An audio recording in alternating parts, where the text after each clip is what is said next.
Mm. Mhm.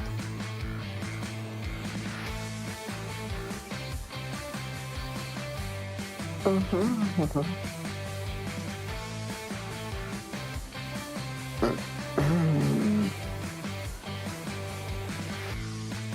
Mhm. Mhm.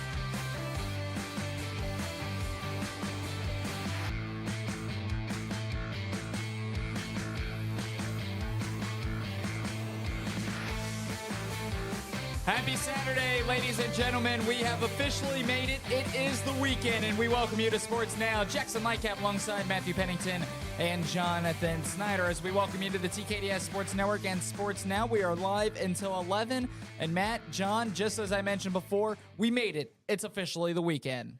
Yeah, it's officially the weekend, and it's also officially the start, at least for our show-wise, start to the basketball season. Football season came to a close last week. We were able to crown state champions for each division throughout the state of Ohio. Now it's basketball time. Time for things to get, I would say it's a little bit more intense because there's a lot more games and a lot more things to talk about, but it's definitely continuing the fun that we're going to have on this show. Yep, the sports never sleep. And it's really, we're going to get into a really fun basketball season, especially guys and girls as well. So I'm really looking forward to it. I think there's a lot of, there's a lot that could happen, especially with some of these conferences who look like they could be completely just good luck trying to predict them. Well, not to mention, before we head into the basketball season, guys, we had the best happen, the best thing possible happen to this studio over the last week. We have service in here. So, John, I don't think you'll be cutting it in and out today. If we do, then I don't know what to do anymore. But we have service in here finally. I won't sound like a robot. I was going to say, if it does end up having issues, then it just was not meant to be, I would say. But hopefully there's no issues, and hopefully we're not going to deal with any issues. And man, am I happy we have Wi-Fi now. I am so happy. I think you're the happiest out of everybody, but I'm the one always trying to pull up stats here and there, pull up scores, try to add up scores. And when you don't have Wi-Fi, trying to go back and forth between a ton of different websites, sometimes it decides to just not load. So when you're sitting there trying to look at something or trying to load something, I'm sitting here watching the tab on the very top of my screen just spin and spin and spin and wait to connect when it's never going to end up connecting. It's like the good old spin cycle. And now, guys, of course, we're into basketball season. Football season has come and gone. We had our football wrap-up show on Thursday night. But, John, I know that you didn't get to give your opinions. What were your thoughts and opinions on the finale of the Ohio high school football season? Well, a lot of really entertaining games, and definitely some. Well, well, I'm happy my predictions went the way they did. If I'm anything, if I'm being honest, did you guys talk about the final standings in show or not? Yes, we did. I don't know how on earth that I somehow made it to third after being a dead last at week 6 or week 7, something like that.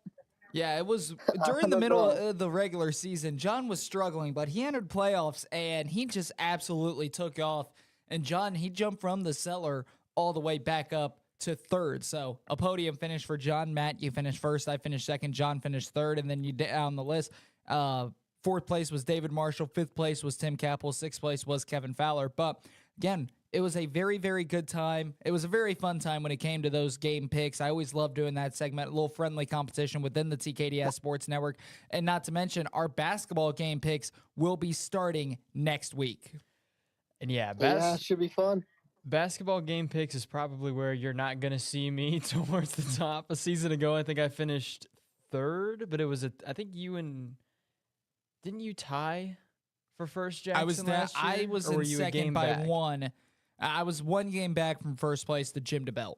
But still, I was third. I think I was like 6 games back or something along those lines. Football is where I've got a majority of my knowledge, and it's shown the past few seasons. But basketball, it's not that I don't have a ton of knowledge when it comes to basketball, but it's definitely nowhere near as good as it is for myself for football. So I'm going to probably end up, when it comes to the game picks for the basketball side, I'm going to step back and probably not end up taking first. And if I do, y'all got to try to figure out what happened, because I'll say what, football season wise, I felt pretty confident in finishing at least first or second.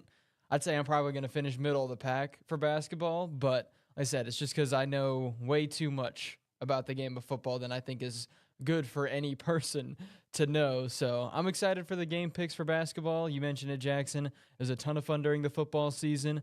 I look forward to doing it next year. I look forward to doing basketball game picks this year. And then even the year after this year, when we get around this time, I'll be excited for basketball game picks when that comes around too. Yeah, I'm thrilled to start it up.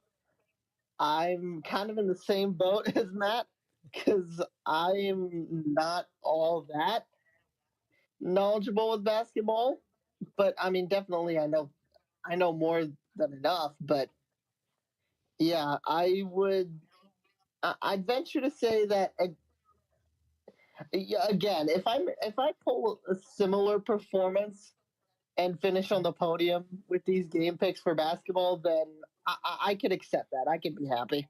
And you know what's even better for John is that he can also, if he gets a podium finish just like he did in football, he can also say that, hey, yes, he resided in the area for quite some time. Yes, he went to Cedarville University, but he's residing back home, which I believe, John, if I'm not mistaken, is Bluffton, Indiana.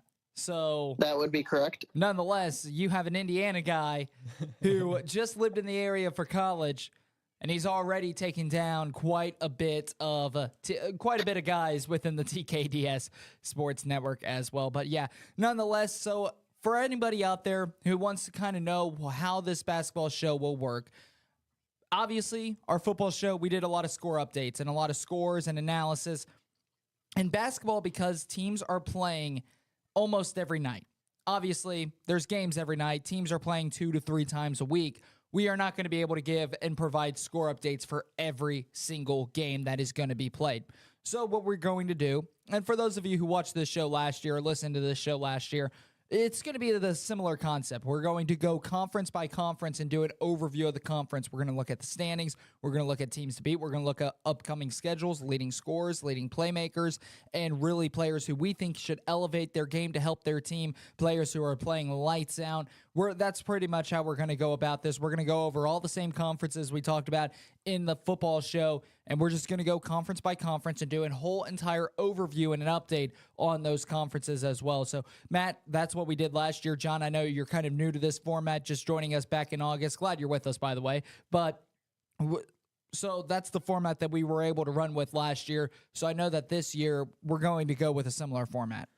And yeah, it was like you said, when it comes down to talking about, and if we were to go into every single score every single week, we'd probably need 5 hours to do the show instead of the 3 hours that we've got. So yeah, there's a reason during the basketball season last year we decided to kind of stray away from scores. We'll probably, when it comes down to state tournament level, when it comes down to playoffs, that's when we'll probably start maybe diving into scores here and there. But during the regular season, we would be talking about what?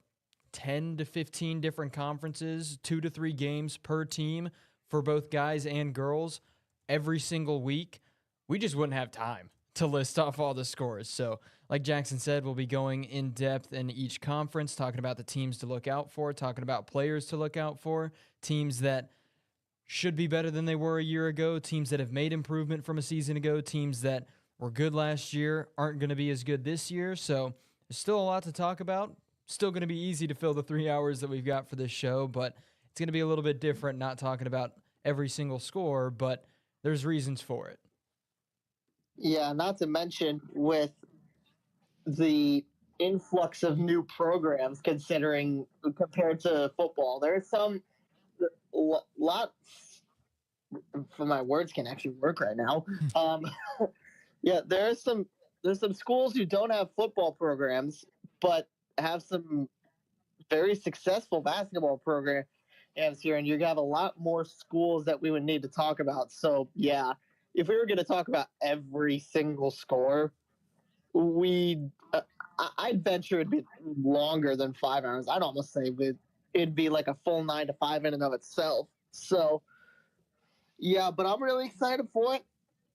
Like I said, we've got a lot of conferences that look really, really close this year, and obviously you've got your big contenders who I don't think a lot of them are going to be changing all that much, but compared to last year at least, but still should be a lot of fun.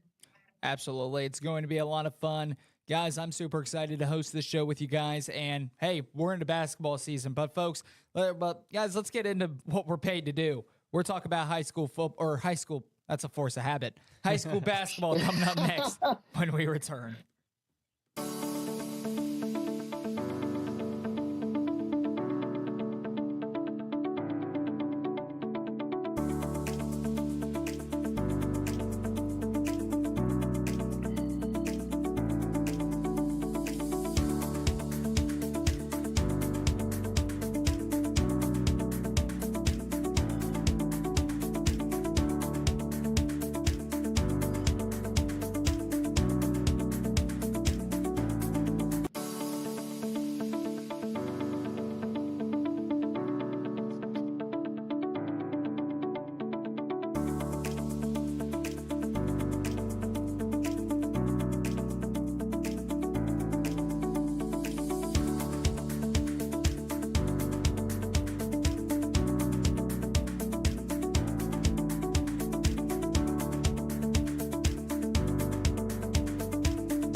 It's easy to take the air in your home for granted. But it's not just about being hot or cold. It's about having clean air. For some of us, this is critical. At McAfee, we'll provide you with long-term solutions to improve the air you breathe. Do you need your inhaler, bud? Oh, I'm good, thanks. Breathe easy. Choose McAfee.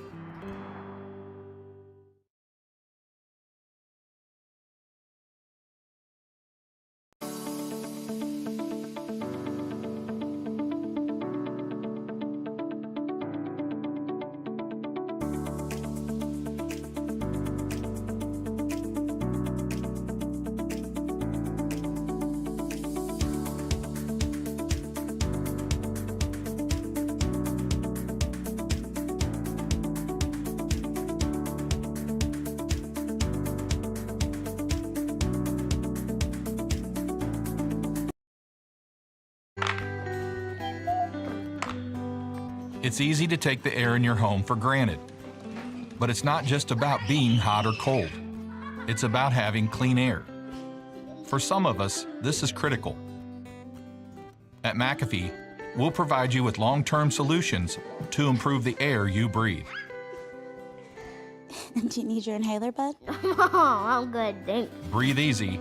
Choose McAfee.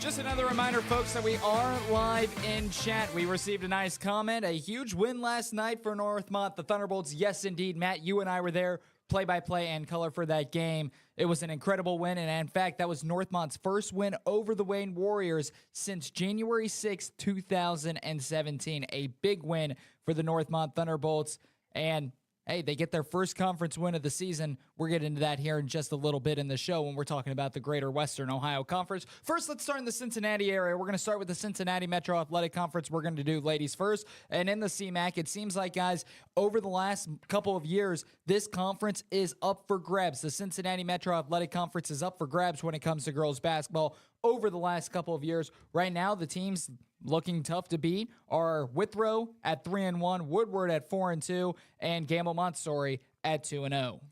And yeah, you talk about this conference being up for grabs. A season ago, Western Hills was the team, at least in the red division, that was on top. They went 14-6 overall in the year last year. And then Withrow a year ago went 8-10 in the red division. Now, obviously, it's very early on in the year, but Withrow, they're sitting at 3-1, 3-0 in conference play so far this year. Western Hills, they're 1-2 in conference, 1-4 overall this year. So you talk about this conference being up for grabs. It seems like when it comes to girls basketball, it's almost every single year this conference, it's going to be back and forth as to who's going to come away on top. But Woodward, Withrow right now, the two teams I would say that look the most poised to come out on top, especially obviously Withrow right now with a few less games played and a better win percentage than Woodward, but Woodward is averaging almost 50 points a game so far this year. The only other team in the conference that can say they can put up that kind of numbers is Gamble Montessori, who's 2-0. But you talk about this conference, both the blue division and the red division, every single year it seems like it's up for grabs. And like I said, last year you had Western Hills 14-6, the team on top of the red division. Now they're starting off the season 1-4 and 1-2 in conference play. So that goes to show how crazy the CMAC is pretty much every single season. Yeah, and you want to talk about another example of the craziness. I mean, last year, Cincinnati College Prep was at the top of the blue division with a 9-12 overall record, 3-1 in conference. And you want to talk about stumbling out of the gate? Talk about 0-3, but not just 0-3. Talk about not even scoring 20 points in a single game right now. So I'm not sure what has happened with Cincinnati College Prep. I would assume that they've lost some significant talent for graduation. And obviously that's going to be tough to replace Ace. But yeah, Cincinnati College Prep really stumbling out of the gate, and something that hopefully they could right the ship and turn it around. And I think they've got a program that could very well do that, especially with some of the games that are coming up. But yeah, stumbling out of the gate are the Cincinnati College Prep Lions. Yeah, John, you hit it right on the head there. When you take a look at Cincinnati College Prep last season was a force to be reckoned with this season. They've put up a grand total of 44 points through 3 games. They've allowed quite a bit, too much that I don't want to do the mathing here early on this Saturday morning. It's a weekend for a reason. So when you look at what CCPA brings to the table, obviously they lost a lot of seniors this year. And again, we talk about it. The CMAC, this is what happens every single year. The Cincinnati Metro Athletic Conference, when it comes to girls basketball, is a conference where you rely a lot on upperclassmen because a lot of the underclassmen, if they're good enough, they're going to transfer out and go elsewhere. We've seen that. We've seen multiple players from the CMAC go to the Miami Valley Conference or to the Cincinnati Hills League, or the South Buckeye Academic Athletic Conference. There are so many different players that will transfer out of the Cincinnati Metro Athletic Conference. So the CMAC in general, when it comes to girls basketball, relies quite a bit on those upperclassmen. And when you have a great class if you have a great class of senior the previous year, obviously you're going to have a drop-off year. That's exactly what CCPA is going through right now. Let's shift our focus over to boys basketball. Boys basketball, the teams to watch out for over the last couple of years were Taft and Woodward within the Cincinnati Metro Athletic Conference. Taft starts their season 1-1. Woodward, they're in the cellar right now, 1-2 so far to start their year. Woodward, this was a team that went all the way to the district finals before losing, I believe it was to the Alter Knights a season ago. Alter, obviously, a deep postseason run. But Taft and Woodward, the two teams, the two programs that in years prior you're going to want to keep your eye on. Right now, the Taft Senators, again, they've gone to the state championships multiple times. They've won the state championships multiple times. And they opened up their season with a 21-point loss against Mason. They bounced back against Woodward with a 1-point win. And although Woodward, they are 1-2 so far on the season, this is a Woodward Bulldogs team that out of their two losses have lost 69-65 and then 66-65. So they've lost by a grand total of 5 points in their two games. Woodward, they're 1-2. Don't count them out, though. Don't look at the record. Don't count them out, because this is going to be a very good basketball team, such as the Taft Senators.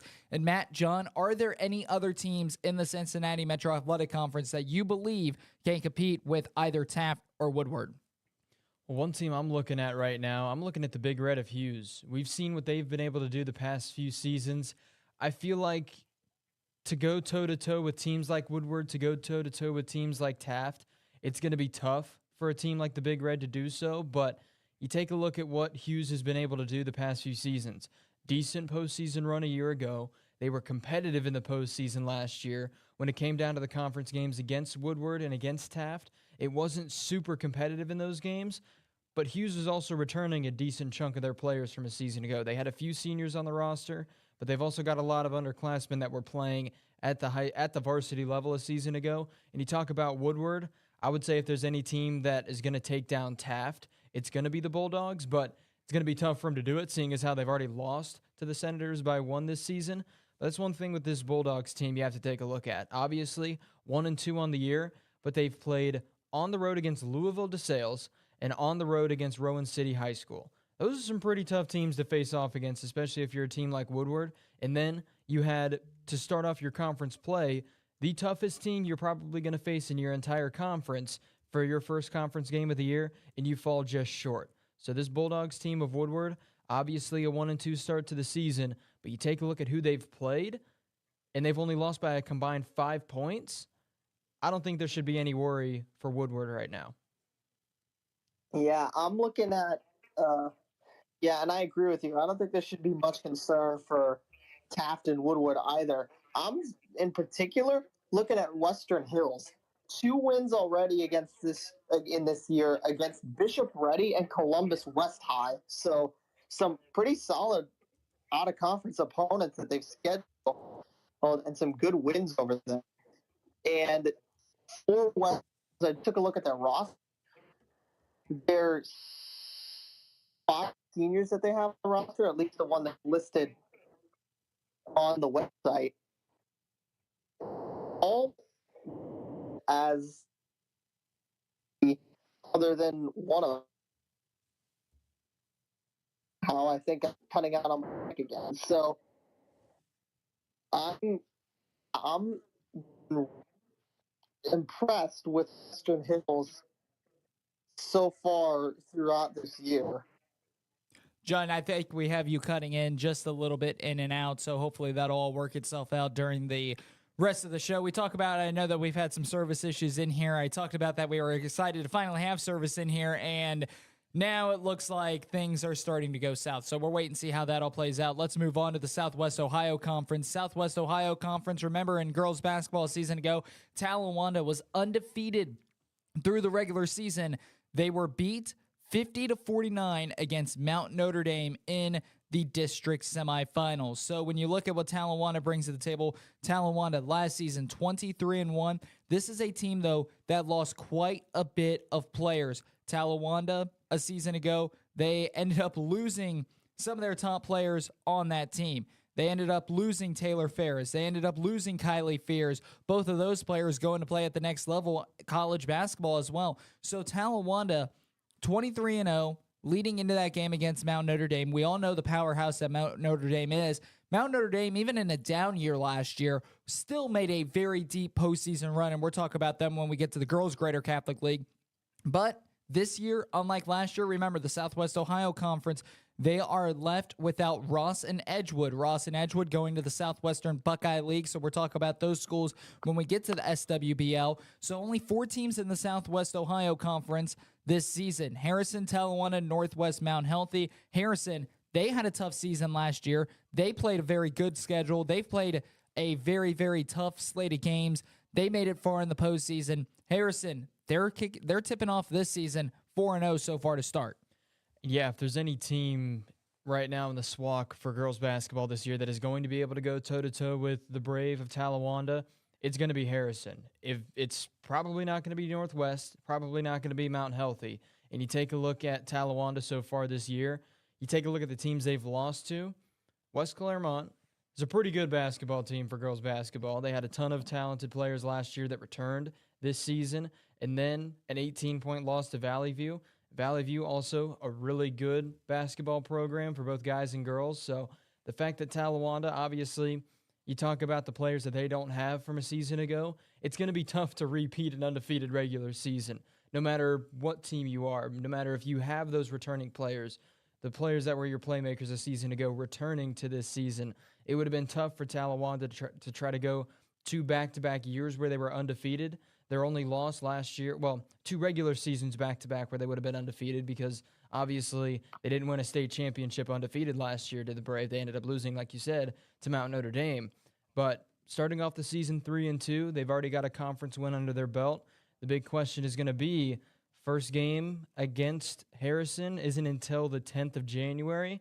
They've got a ton of games between then and now, so it'll be interesting to see what the Brave do when it comes to the teams they play. They've got a pretty tough slate of games. They've got some pretty tough teams in between their game coming up today against Ross to their game against Harrison a month from now.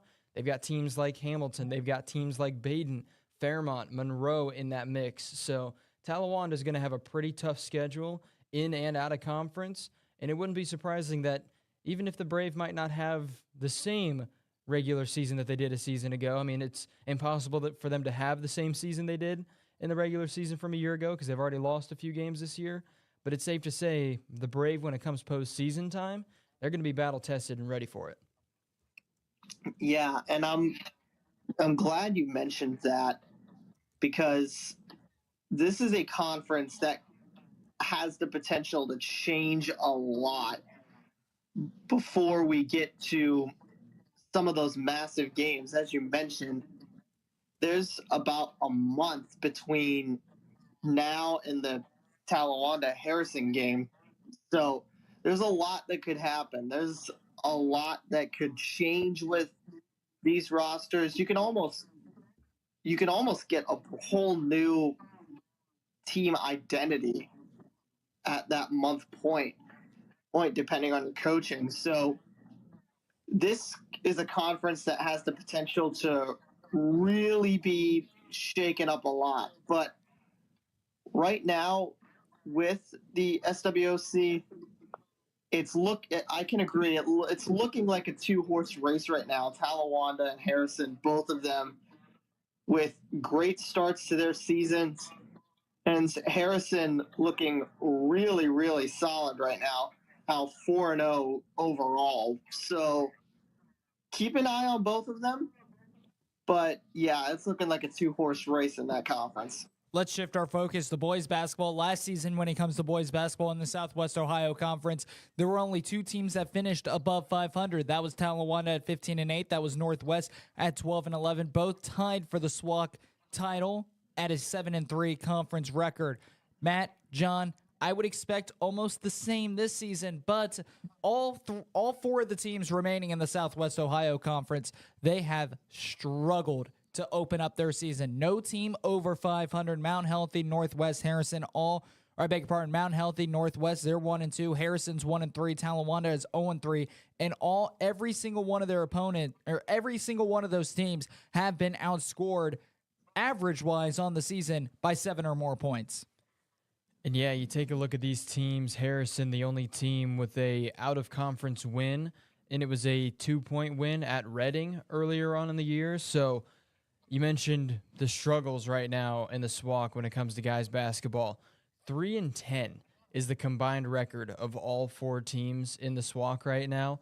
Mount Healthy and Northwest, they both got wins in conference earlier on. I think the games were played last night. Mount Healthy ended up taking down Talawanda, and then Northwest took down Harrison. So You've got Northwest and Mount Healthy both at 1-0 in conference. Harrison, Talawanda both at 0-1. And the big surprise to me is Talawanda at 0-3 right now to start off this season. Obviously, you've got a tough game against Mountain Healthy. You've got a road game against Eaton. You've got a home game against Ross. Very tough games to start off the season. But I would say as a whole, the Southwest Ohio Conference for guys basketball, kind of surprising that all the teams have struggled as much as they have so far to start off this year.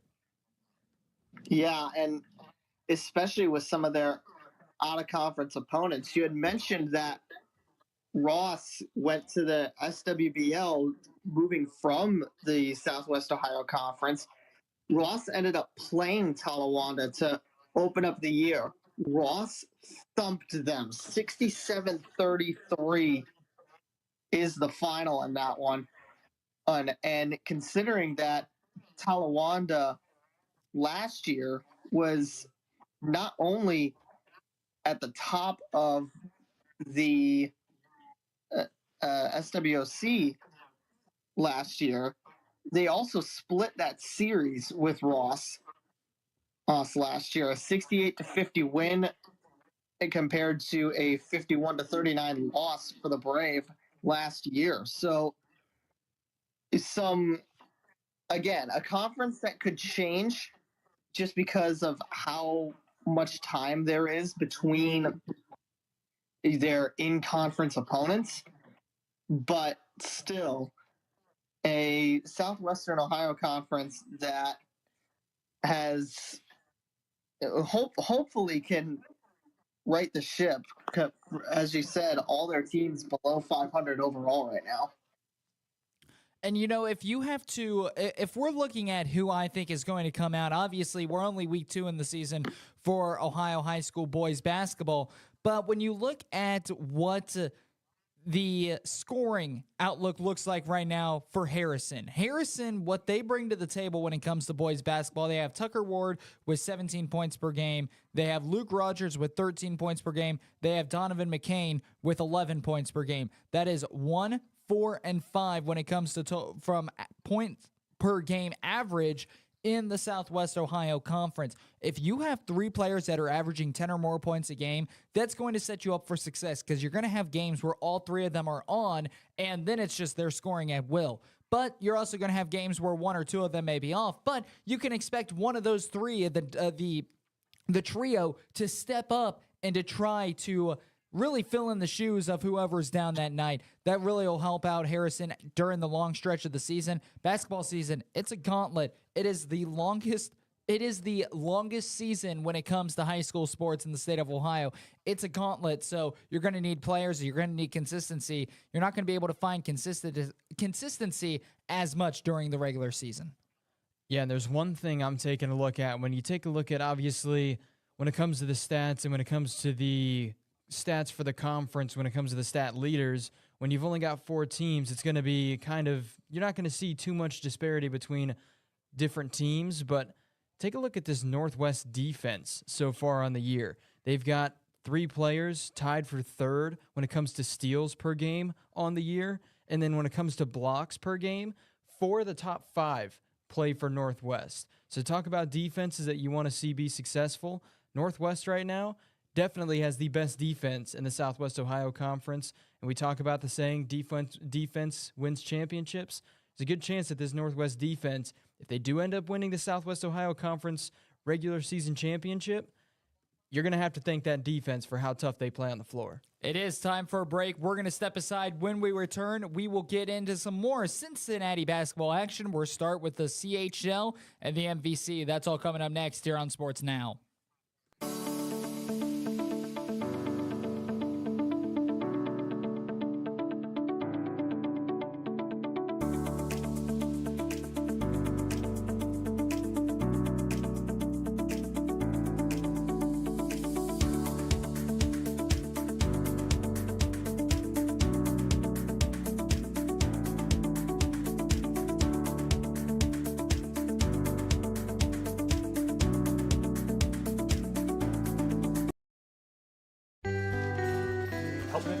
At McAfee, we understand that life doesn't stop when something in your home breaks down. Our customers count on us to be there, ready when they need us. Is there anything else you need from me? No, sir. I have all the information I need. Great, thanks. Just lock the door on the way out. Thank you. Let us get your home up and running again. Breathe easy. Choose McAfee.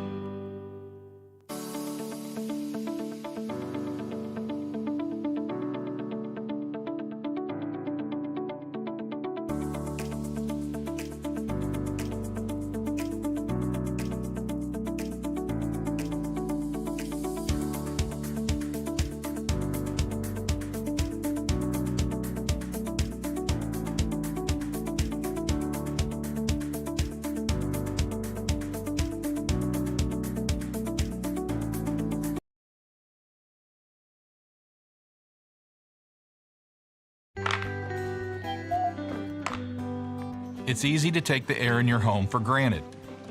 But it's not just about being hot or cold. It's about having clean air. For some of us, this is critical. At McAfee, we'll provide you with long-term solutions to improve the air you breathe. Do you need your inhaler, bud? Oh, I'm good, thanks. Breathe easy. Choose McAfee.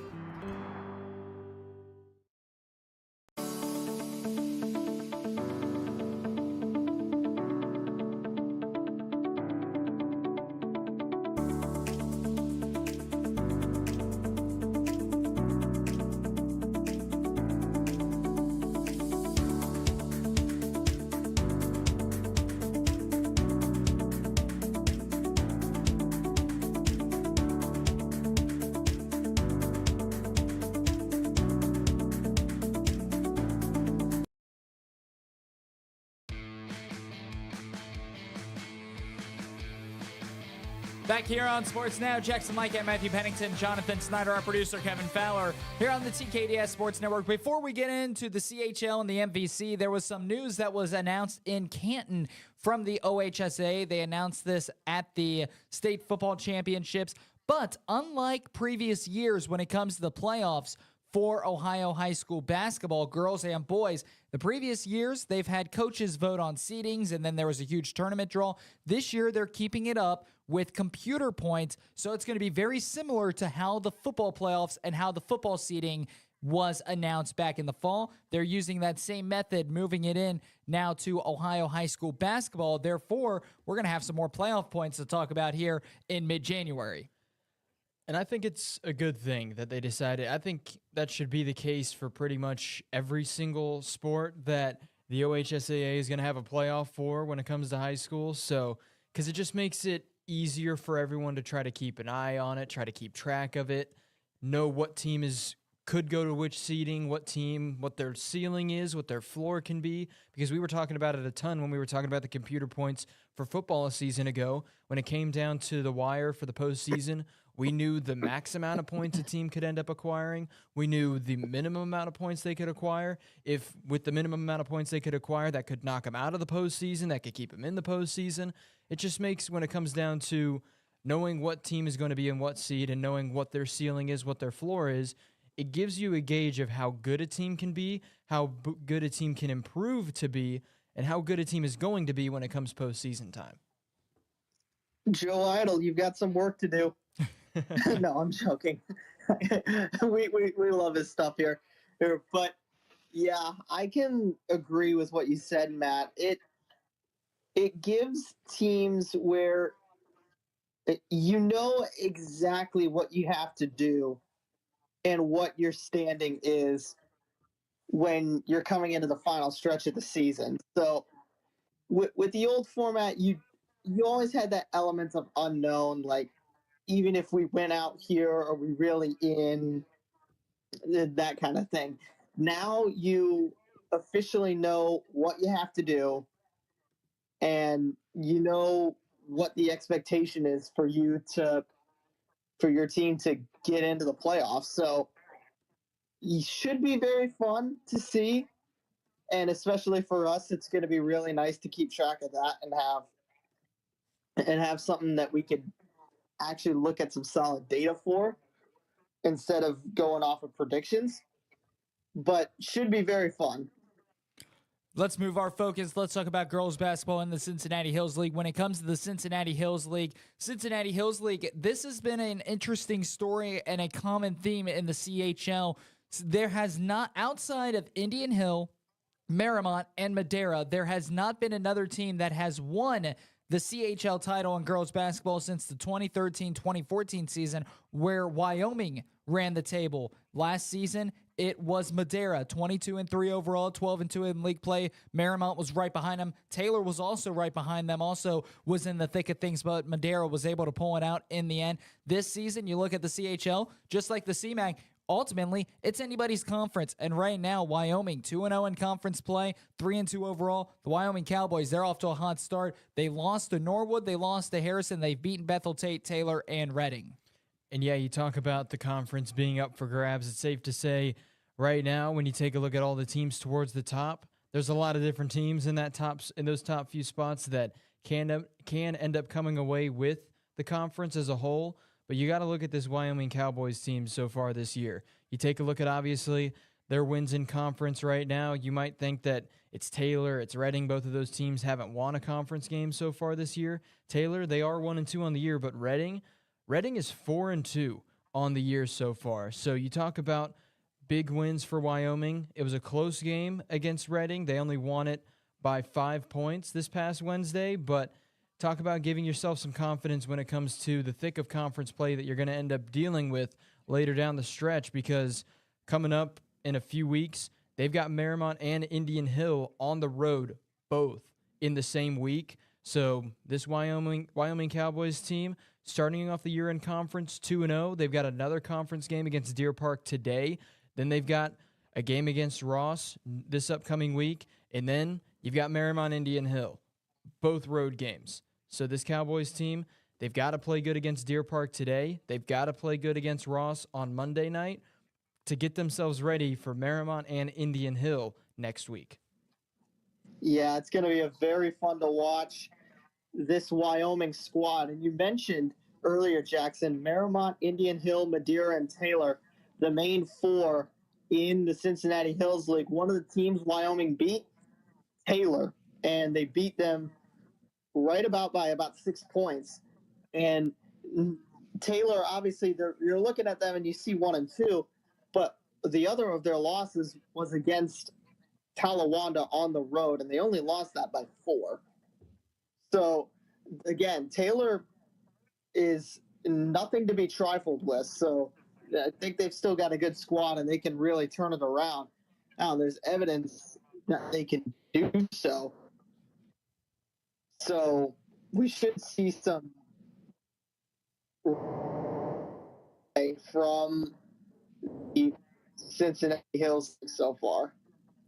And when you take a look at the Cincinnati Hills League, obviously one player that stands out maybe more than the rest is definitely Indian Hills' Caroline Langworthy last year, 14 points per game. That was second in the CHL.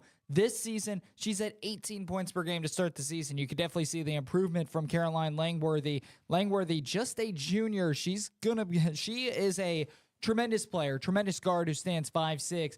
She is going to be playing college basketball. She should at least be playing at the next level. Just with what she's been able to do for Indian Hill in the Cincinnati Hills League, 19 points against Turpin, 26 against Warren Central. This is a player that is ultimately going to have to be the leader as a junior for Indian Hill. Let's move our focus and let's shift our focus on over to boys basketball. Boys basketball, we still have multiple teams that are unbeaten. That's Marymount, Indian Hill, Wyoming, and then you have Reading and Deer Park that are both 2-1 so far on the very, very young season. The Wyoming Cowboys last season, they went undefeated in conference play. They went 23-3 overall on the Wyoming Cowboys. This is a team that also made a very deep postseason run. They ended up falling in the district finals to the Chaminade Julienne Eagles. CJ, they are coming off a state championship trip. So when you look at what the CJ Eagles bring to the table, especially last season, Wyoming Cowboys, they've been great in football for quite some time. They've been great in boys basketball, just as great in boys basketball as they would in football. And I know that saying it just speaks highly on the Wyoming Cowboys because they are great football. They are great in basketball. They're ultimately just one of the top athletic schools that you're going to see in the entire state of Ohio. And yeah, you talk about the success they had during football over the past few seasons. That kind of felt like it showed itself during the basketball season. Last year, when it comes to football, making it to the state championship game, losing to Glenville in the state championship game, to then a 23-3 basketball season immediately after. And at the time, they had a few players from the football team. I wouldn't say they were taking a few weeks of rest, but they were getting themselves reacclimated to basketball in that week or so time frame that you see high school football players take time to get themselves ready for high school basketball. So they had about a week or so where they had players transitioning from football to basketball, and they still went 23-3 a season ago. This Wyoming Cowboys team, in both football and in basketball, you take a look at basketball so far this year, huge win against Batavia and a close road win for their first conference win of the season against Taylor, 48-45. And you talk about Taylor for girls basketball, it's kind of been the same for them with guys basketball too. They're one of the teams that you've got to keep an eye out for in the Cincinnati Hills League. So starting off the year 1-2 isn't probably going to be what we're going to see and where we're going to see Taylor when it comes to end of the season inside of the Cincinnati Hills League. In Wyoming, it's going to be a really good confidence boost with that being their first conference win of the year.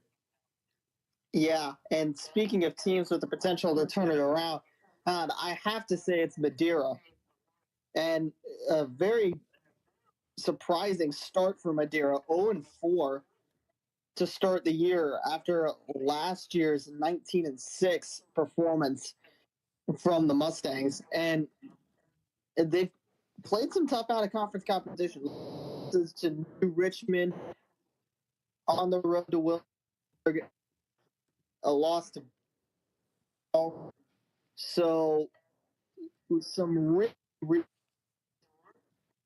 of opponents and really, yeah, should turn it around. Let's move our focus now to the Miami Valley Conference. John, I believe we're starting to lose you again at the intermission. We're going to try to find a way to make sure that your service is stable. I jinxed it at the very beginning of the show, so I'll take blame for it this time. Let's move on to girls basketball in the Miami Valley Conference. And when you talk about the Miami Valley Conference, there is one team, there is one player that comes to mind, D. Alexander from Purcell Marion. Purcell Marion, back-to-back state champions. They won Division III 2 years ago. They won Division II last season. This is a Purcell Marion basketball team. The Cavaliers, they have been dominant over the last couple of years. You look at what they were able to accomplish last year, undefeated, or I beg your pardon, they were 27-2 on the season. They were undefeated in conference. Their only losses to Sacred Heart and later on to the season to Morris Catholic, two nationally ranked teams when it comes to girls basketball. Purcell Marion, 2 seasons ago when they were in Division III, 27-1. Their only loss, the Summit Country Day, they lost that game by 3. Purcell Marion, they start off this year. Their only loss on the year, a 1-point loss to Pick Central. This is a team that's played some very tough opponents. This is a team that has won against some very tough opponents. Of course, the Springboro Panthers come to mind. They won that game on the second day of the season. But when you look at Purcell Marion, you look at what they bring to the table. Purcell Marion, it's not only D. Alexander. D. Alexander is ultimately the leading player on this team, but she's averaging 17.4 points per game. But then you look at Kyara Miller. Kyara Miller, she's also been tremendous during her tenure at Purcell Marion, 10.8 points per game this season. They just get Jayla Waters back from, she did not start the season. She has only played in 1 game so far this season. That was against Summit Country Day, some very minimal minutes in that one for Jayla Winters. But again, you look at what Purcell Marion brings to the table. They have been absolutely dominant over the last couple of years. I mean, we talked about them quite a bit last year on this show. The amount of underclassmen that they had. Purcell Marion, they lost 1 senior after last season. 1 senior after last season. This is a Purcell Marion team that has very high odds of going for the three-peat. They're led by junior D. Alexander, Kyara Miller, also both juniors. Trinity Small, a junior. Jayla Winter is a junior. They do have Jada Mosley, who's a senior. When you look at Purcell Marion, still a lot of underclassmen. This is a team that's going to be good for quite some time. And we talk about how stacked that junior class is. Well, guess what? Their freshman year, state champions. Their sophomore year, state champions. They still have to play out their junior and senior year as well. Purcell Marion, the sky's the limit for them, and this may be the best team that they've put on the floor out of the previous couple of years. And yeah, when you talk about this Cavaliers team, you know you're going to have success when you have for the current junior class a top 5 talent according to ESPN in the entire country for girls basketball on your team. And you take a look at the schedule that they've put together so far this year, you know you have a really, really, really good team when you have only a handful of out-of-conference games that aren't in tournaments and aren't in showcase games. So this Cavaliers team, they're going to play some of the best teams that you're going to see in and out of state all season long outside of their conference games. I'm not sure if the Springboro and Magnificat games at the start of the season were tournament games. Yes, because they were. They were Saturday, Sunday. So that means they've got 3 out-of-conference games this year that are not in a showcase or a tournament because they've got a 3-game tournament down in Miami, Florida. Then they've got a 2-game tournament later on in the year in Columbus. So that means they've got 3 out-of-conference games. They've got 10 conference games, 3 out-of-conference games that are not in showcases or that are not in tournaments. If that doesn't tell you anything about this Cavaliers team, what it should tell you is they are a talented, talented team. And they're a team that you talk about the junior class that they've got, the fact that they only lost 1 senior from a year ago. Do not be surprised if Purcell Marion is hoisting first-place state championship trophy at the end of this season. Yeah, and obviously Purcell Marion's going to be a team to watch in that conference. I mean, heck, just look at the points for right now for conference play. 74 points for on average for Purcell Marion to start this season. And the next highest, I believe, is Seven Hills at 60.8. So, but obviously it's not just offense. I believe they're like averaging around second place in steals and second place in assists as well in the conference. So some really talented girls over at Purcell Marion, but I'm looking at Seven Hills as well. A lot of really dominant wins, especially these last 2. 66-9 over Clark Montessori and 49-7 over North College Hill. So 2 dominant wins, 4-0 right now, coming into games against Lockland, Cincinnati Christian on back-to-back days later on in the year. I think they've got a pretty significant break, though, in their play. So we may need to watch out for that come January. But should be some very entertaining teams, especially also teams like Cincinnati Christian, who are 4-1. Norwood's 4-0 right now. Cincy Country Day is 4-0. So there's a lot of players here in the Miami Valley Conference. And let's now shift our focus on to boys basketball in the Miami Valley Conference. Boys basketball in the Miami Valley Conference, again, according to last season, top teams, Cincinnati Christian. Cincinnati Christian a year ago, 21-3 in the Miami Valley Conference when it comes to boys basketball. So far this season, they are 1-1 to start. And obviously, it's so early in boys basketball, little too hard to tell, but it's Cincinnati Hills Christian Academy that's off to a very quick start in conference play. 2-0 start in conference play, 3-0 start on the season. They've outscored their opponents by 12 points. And yeah, you talk about I wouldn't say it's too early to tell with a ton of these teams, but it's kind of going back to the point that I brought up when it comes to the Wyoming Cowboys. When it comes to high school basketball in the state of Ohio, the state championships, if you're a team that made a deep run in the postseason during the football season, you've got to take some time for some of your football players that are going to be playing basketball for your team to make a transition over to basketball. So I would say inside of the MVC, we're a little bit more in tune to what we're going to see throughout the season. And you mentioned CHCA. They won the Scarlet Division a season ago. They look poised, at least as of right now, taking a look at the fact that they beat Harrison, Clark Montessori, a good road win last night against Purcell Marion. You get the feeling that CHCA so far this year is poised for another Scarlet Division title, to be the team coming out of the Scarlet Division on top. But when it comes to the MVC, we've seen it in quite a few of the past few years. It's not over till it's over. You've got to wait till the very last week to figure out who's going to be on top of the Gray Division and who's going to be on top of the Scarlet Division. Yeah, gonna be yet another year where it looks like the Miami Valley Conference has got a ton of different players that are genuine contenders. Like even a team like Clark, if I can say it right. Jeez, my words are not working today. Got my service not working and my words not working. But regardless, we'll move on. So Clark Montessori as well, 3-1 right now. Overall, even though 1-1 in the conference, it's a loss to the top rated in the Scarlet Division, Cincinnati Hills Christian Academy. So we've got a lot of potential players, like I've said before, for Summit Country Day as well. I believe, Cincinnati Country Day being, I think, the team with the largest points for, points against, point differential.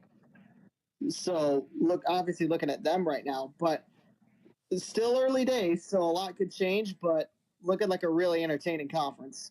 Time for a break. When we return, we'll shift our focus onto the Eastern Cincinnati Conference and the Greater Miami Conference. That's all coming up next here on Sports Now.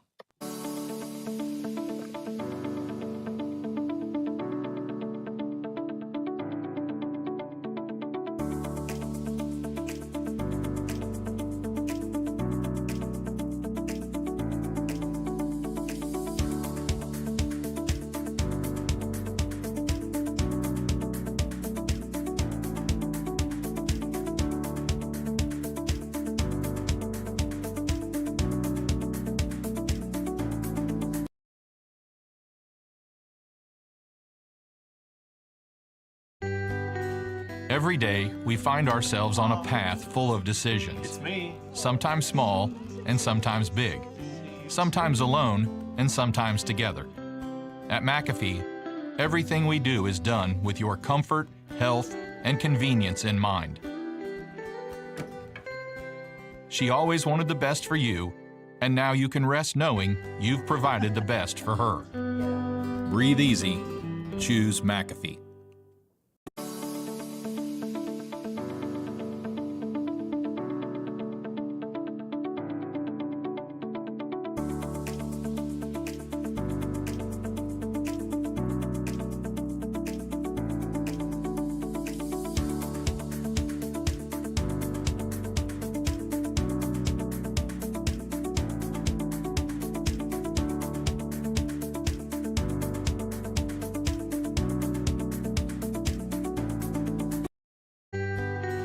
Every day, we find ourselves on a path full of decisions. It's me. Sometimes small and sometimes big.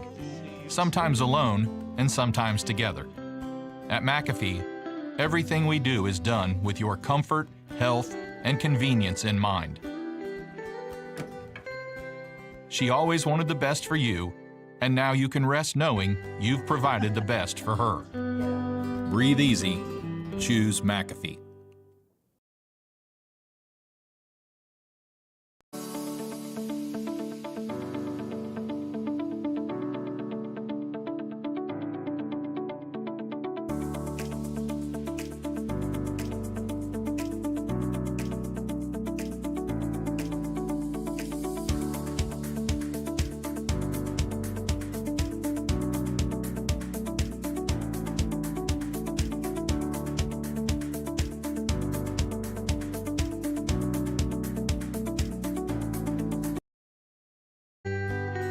Every day, we find ourselves on a path full of decisions. It's me. Sometimes small and sometimes big.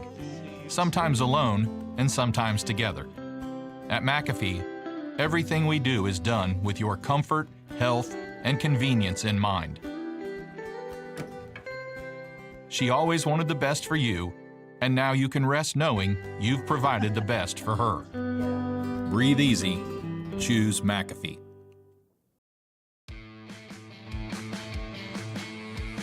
Back on the TKDS Sports Network in the McAfee Heating and Air Studios, brought to you by McAfee Heating and Air. Breathe easy.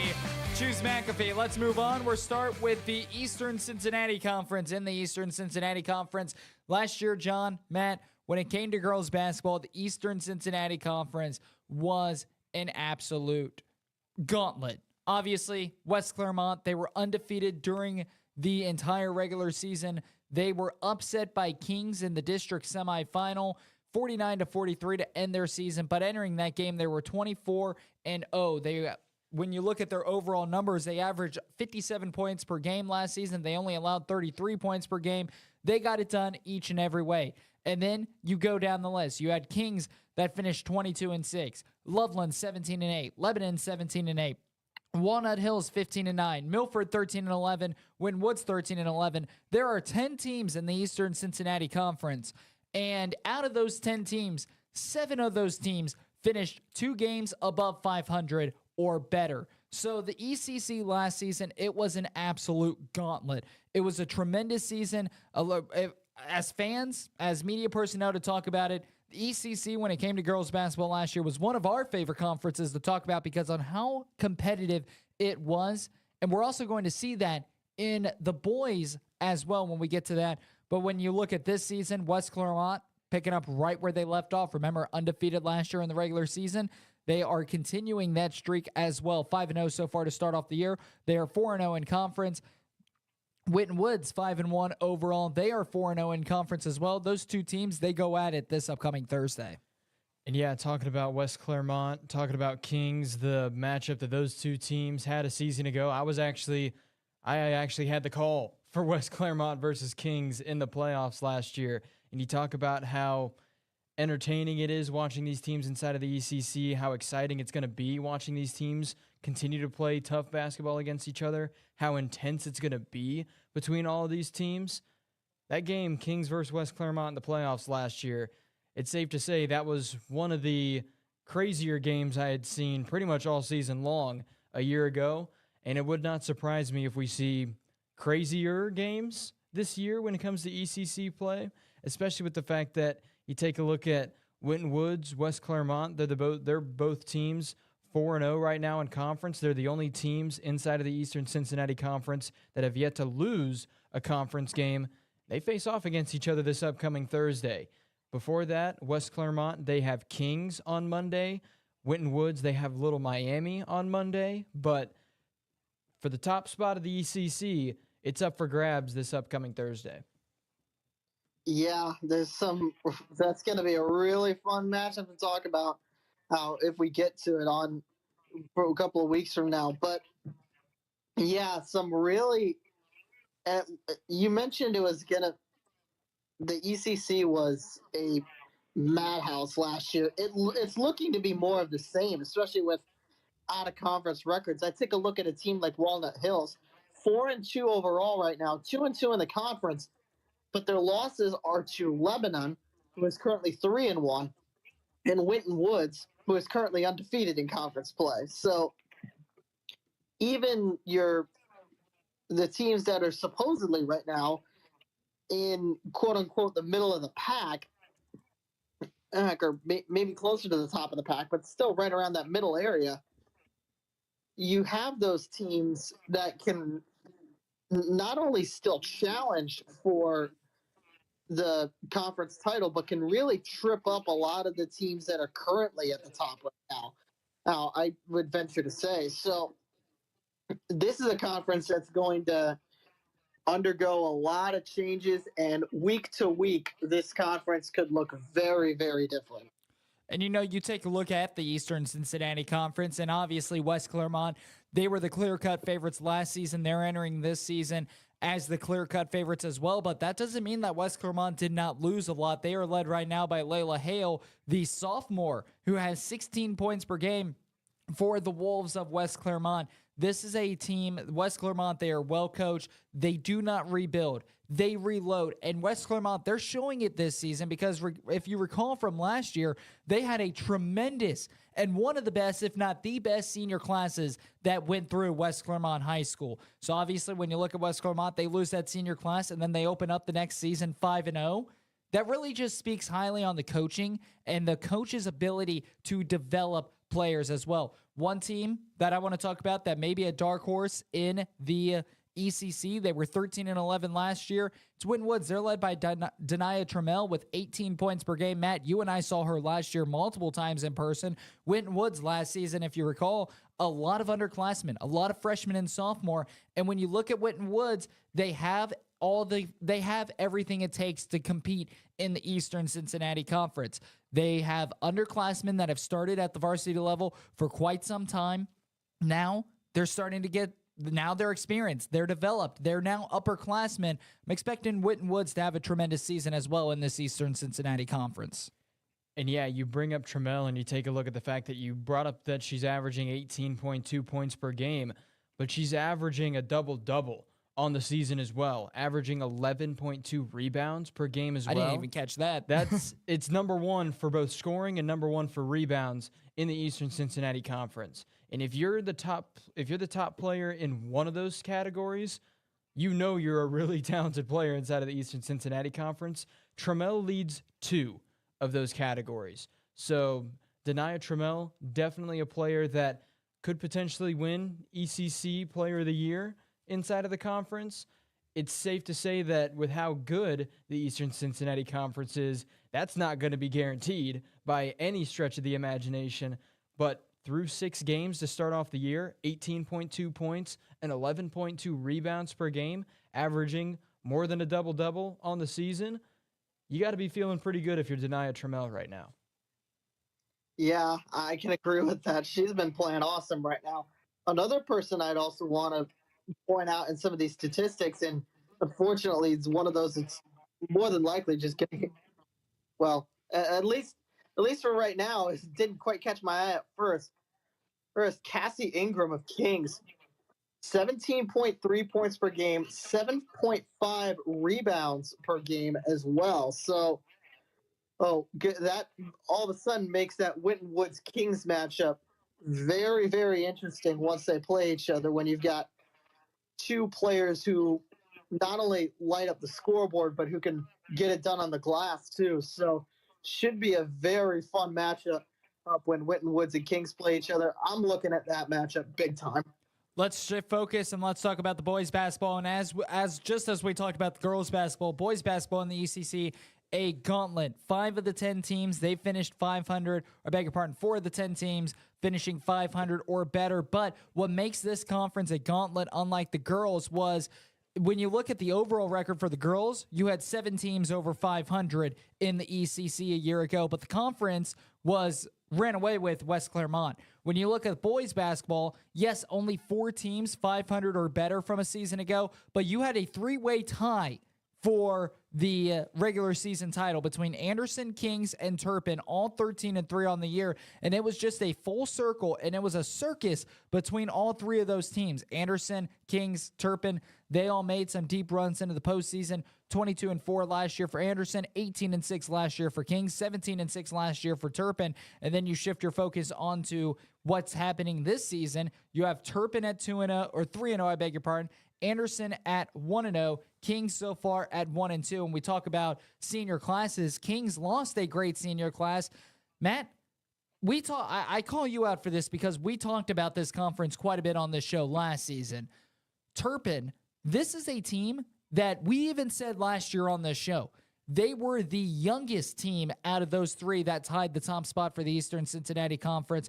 They are returning the most out of Turpin, Anderson, and Kings. When you look at Turpin and the Spartans, what they bring to the table this season, to me, they're the favorites to win the ECC. Yeah, I would say Turpin is definitely, if they're not favored to win it, they're probably going to finish second in the ECC this year. Already starting off the year 3-0 in conference, 3-0 overall. And then you take a look at the schedule that they have set up to play outside of conference. Road game against Moeller, home game against Elder, road game against LaSalle, road game against McNicholas, and then you've got Western Brown and Ross as well on that out-of-conference schedule. So it's safe to say this Turpin Spartans team, obviously they want to be able to run the gauntlet in conference, but their out-of-conference games that they're going to have this season are not going to be easy by any stretch of the imagination. So this Spartans team from Turpin, I would say probably the favorites to win the conference, but I'm also taking a look at the Anderson Raptors because they've looked pretty good the past few seasons. They were one of the teams towards the top of the conference last year, alongside Turpin and Kings, like you mentioned earlier. So I would say if there's any team that's probably going to fall out of the top team in the conference conversation, it's probably going to be Kings because of the playmakers that they lose from last year. But I would say Anderson, Turpin, probably going to be the two teams that are going to be vowing for the ECC title at the end of the year. And Winton Woods, they're 2-0 right now. They're another team that might slip their way into the conversation as well. You also have to take a look at all the teams with one loss as well. Little Miami, 2-1 in conference, 2-1 on the year. Milford, 2-1 in conference, 2-1 on the year. Lebanon, 2-1 in conference, 2-2 on the year, but their losses to Elder in a road game. So Lebanon, they're at a conference loss against a very tough opponent. So it's safe to say there should be a lot of competition and a lot of battles going on inside of the ECC. I wouldn't just say for the top spot. We're probably going to see battles for third place, battles for fifth or sixth place. If there's a three-way battle for third, it's going to be crazy inside of the ECC this year for guys basketball. Yeah, and not to mention teams that had some pretty solid seasons last year, but again, just have struggled getting out of the gate. I take a look at Walnut Hills, 10-6 last year, the fourth place team outside of those top three in the ECC, starting out 0-3 right now. But again, those losses to Turpin, Lebanon, and Little Miami, both of whom are above 500 in conference right now. So should be some very entertaining matchups, and Walnut Hills, one of those teams I'd look at as potentially a bit of a sneaky one.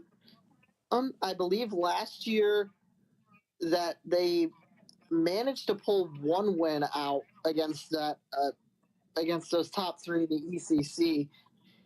So again, those, not just Walnut Hills, there's a lot of teams that could potentially play spoiler to that big three, and who knows, maybe we could even get another team like Winton Woods who sneaks their way up there. And again, going back to what I was saying about Turpin, this is a team that, at least to me, they've returned the most. Yes, they ended up losing 7 seniors, but they are also returning 4 sophomores and a junior that all had quality playing time and quality minutes a season ago. They also had a great JV team. Turpin, Anderson, Walnut Hills, the ECC, it's proven to be one of the most, if not the most, competitive conferences in the Southwest region of Ohio. I'm expecting the same this season. Let's go on to the Greater Miami Conference. And the Greater Miami Conference, you want to talk about competition. Last season when it came to girls basketball, you had 3 teams that won 22 games or more. You had Mason at 25-2, Princeton at 28-2, Lakota East at 22-4. And Matt, John, you look at the outlook this season of the Greater Miami Conference. The Greater Miami Conference, Lakota East, remember a season ago, they had an absolutely tremendous senior class. And again, we talk about how great senior classes are, but they had Madison French, who's going to Miami, Ohio. She's there now. She was a senior. You have Savannah Smith. You have Riley Wood. You have so many great players for Lakota East that have moved on in a terrific season. So I expect them to take maybe a bit of a hit this season. Not that they're going to be a great team, but they are going to take a little bit of a hit. You look at Princeton, they lost Soleil Williams, who's going to play her college basketball days at Texas A&M. That opens up the door, at least for me, for the Mason Comets. The Mason Comets last season, a lot of juniors returning now as seniors. I'm looking at Madison Parrish. Parrish, she's now a senior. She's been one of the leading scorers for Mason, not just her junior year, but also I beg your pardon, this is her junior year. She was one of the leading scorers for Mason, not just her sophomore year, but also her freshman year. To me, I think Mason's the favorite to win this conference, especially with the loss of Soleil Williams, that great senior class for Lakota East. I think Princeton, I think Lakota West, I think Lakota East all put together great seasons. But again, you look at what Mason can bring to the table. They return quite a bit of players. Yes, they lost some players such as Carly Prowse, but they return quite a bit back to the Greater Miami Conference. Mason, they're my team to watch out for in the GMC. And yeah, sorry, Matt. Do you mind if I? No, you can go ahead. I'll let you go ahead. Do you mind if I jump in here? Yeah. Because I want to say something that I've got to talk with Jackson a little bit. Not that I don't disagree in that Lakota East may be taking a step back, but I take a look at their losses right now. And let me list off this out-of-conference losses that Lakota East has. Springboro, Alter, Mount Notre Dame, and Pick Central. That might be the craziest out-of-conference schedule that you could potentially get for just the state of Ohio. Just the amount of talent that they've had to go through, and they're all relatively close losses. There's 5-point loss to Pick Central, only a 1-point loss to Springboro. I believe that would be a 5-point loss to Alter, if I can do my math correctly, and a 10-point loss to Mount Notre Dame. So, an incredible out-of-conference schedule right now for Lakota East. So, don't be fooled by the 3-4 overall record. Lakota East is got a lot of talent left.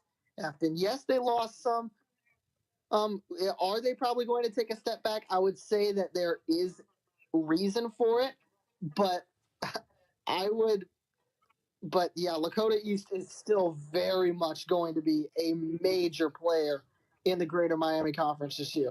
John, you mentioned the Lakota East Thunderhawks and their out-of-conference schedule.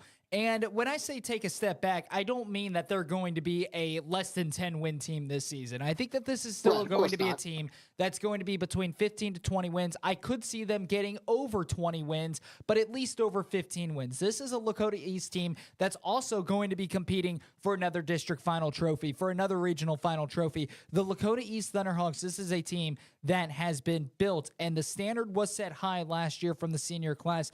But when you look at how great that senior class played together as a team, they're really well coached. We've talked to the Lakota East Thunderhawk coach multiple times on this show. He's a great guy. He knows what he's doing. He coaches the Thunderhawks really well. I'm not expecting Lakota East to take a huge step back, but a 22-win season like they had a year ago is going to be tough to replicate with how much they lost. And when you look at those out-of-conference losses, yeah, that's probably the best out-of-conference schedule in the entire state that we're going to talk about. But those were also teams that they were able to beat last year. They beat Mount Notre Dame by 7. They beat Springboro last season. So I'm not expecting Lakota East to take a giant step back where they're going to only win 5 to 10 games. I think that they're still going to be right around the 20-win range this season. They're still going to make a deep postseason run. I guess what I was just trying to say was the Mason Comets, they've had an underclass team for quite some time. They really came to life. When you look at what Mason was able to bring to the table a season ago, they lost to Lakota East, but then they were able to get their revenge on Lakota East at the very end of the season, 58-46, and the run that they went on in the postseason, running all the way to the regional semifinals where they lost to Princeton by 4, a Soleil Williams-led team from the Princeton Vikings. This Mason Comets team, they lost the senior class, but again, Madison Parrish, she was one of the leading scorers for Mason, now coming back for her junior year. The GMC, I'm still expecting to see some of the top dogs such as Princeton, Mason, and Lakota East towards the top, but I'm expecting Mason to take it. And I will say this, one team that we did not talk about that really came to life last year in the postseason that I think could step up, Lakota West. Don't sleep on the Firebirds either.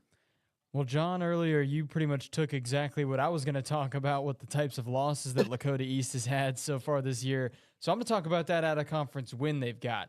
Baden is not an easy team to play in girls basketball. They won that game 58-40.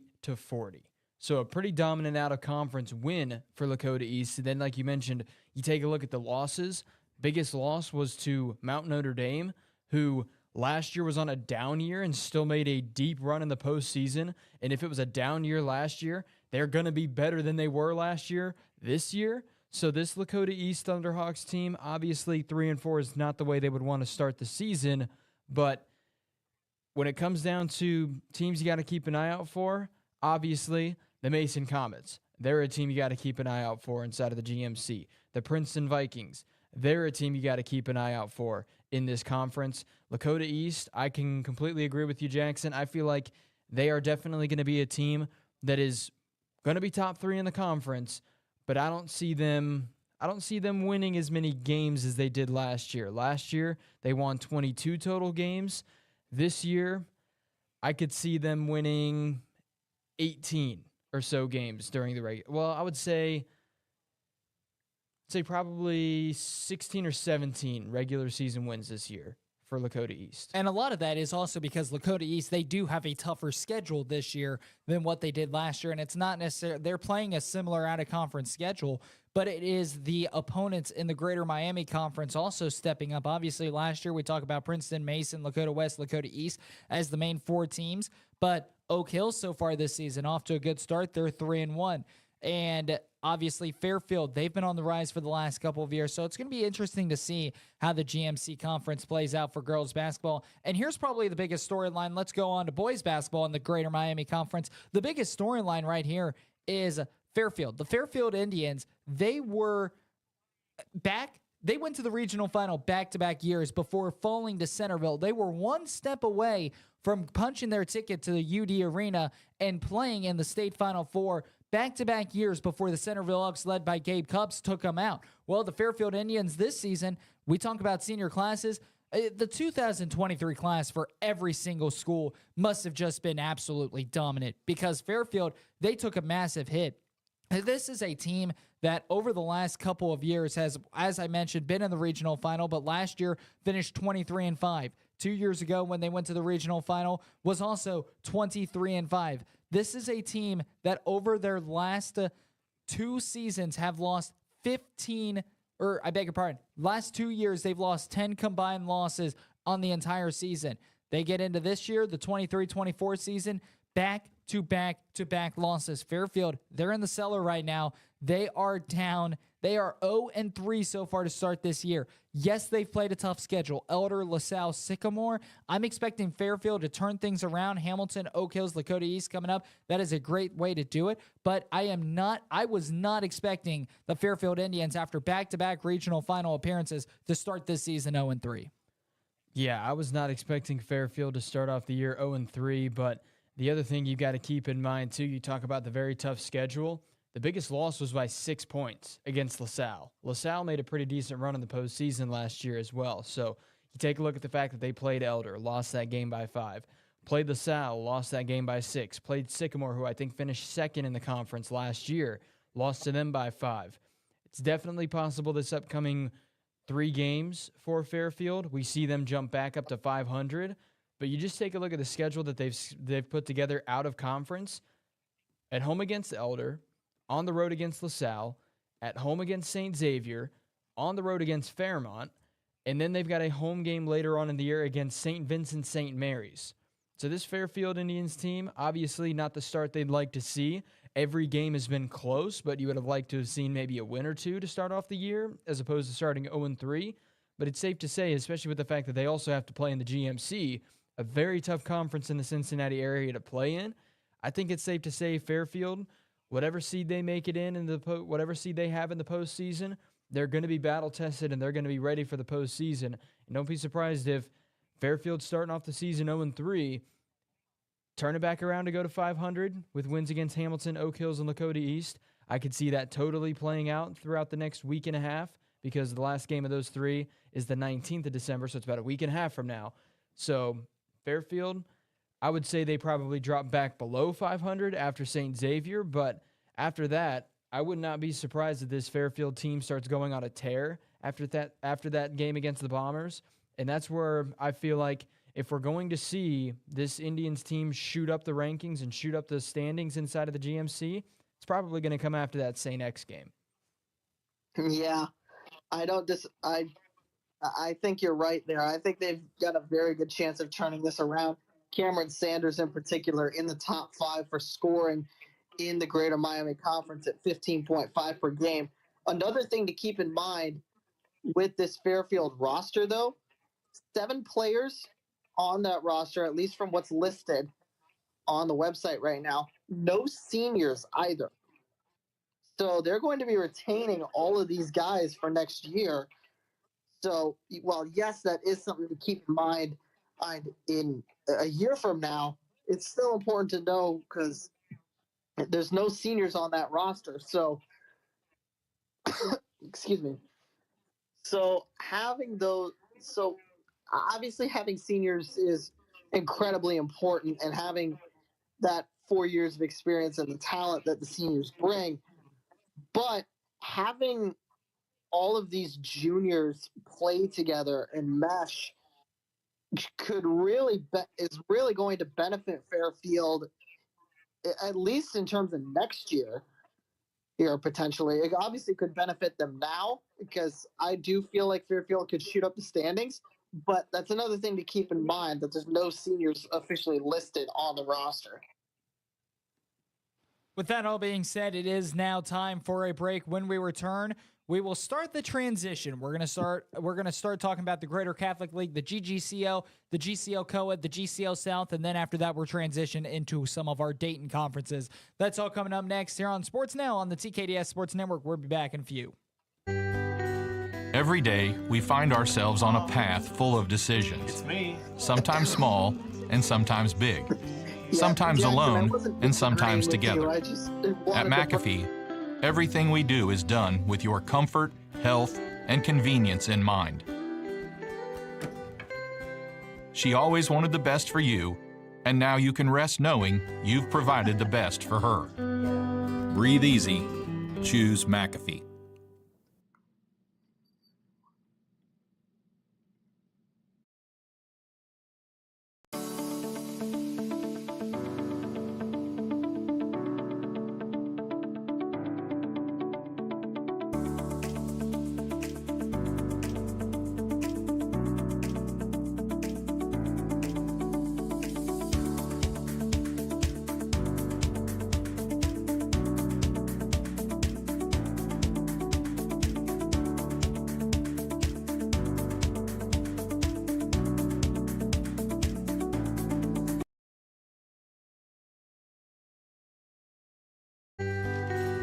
Help with anything, Gigi? At McAfee, we understand that life doesn't stop when something in your home breaks down. It's okay. Our customers count on us to be there, ready when they need us. Is there anything else you need from me? No, sir, I have all the information I need. Great, thanks. Just lock the door on the way out. Thank you. Let us get your home up and running again. Breathe easy. Choose McAfee.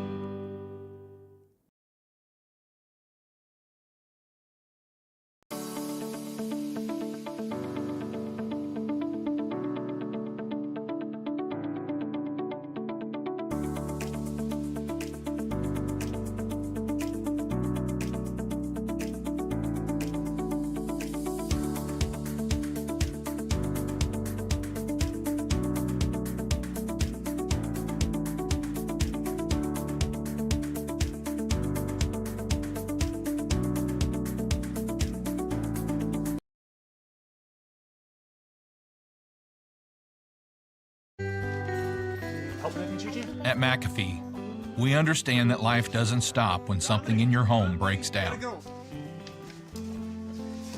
It's okay. Our customers count on us to be there, ready when they need us. Is there anything else you need from me? No, sir, I have all the information I need. Great, thanks. Just lock the door on the way out. Thank you. Let us get your home up and running again. Breathe easy. Choose McAfee.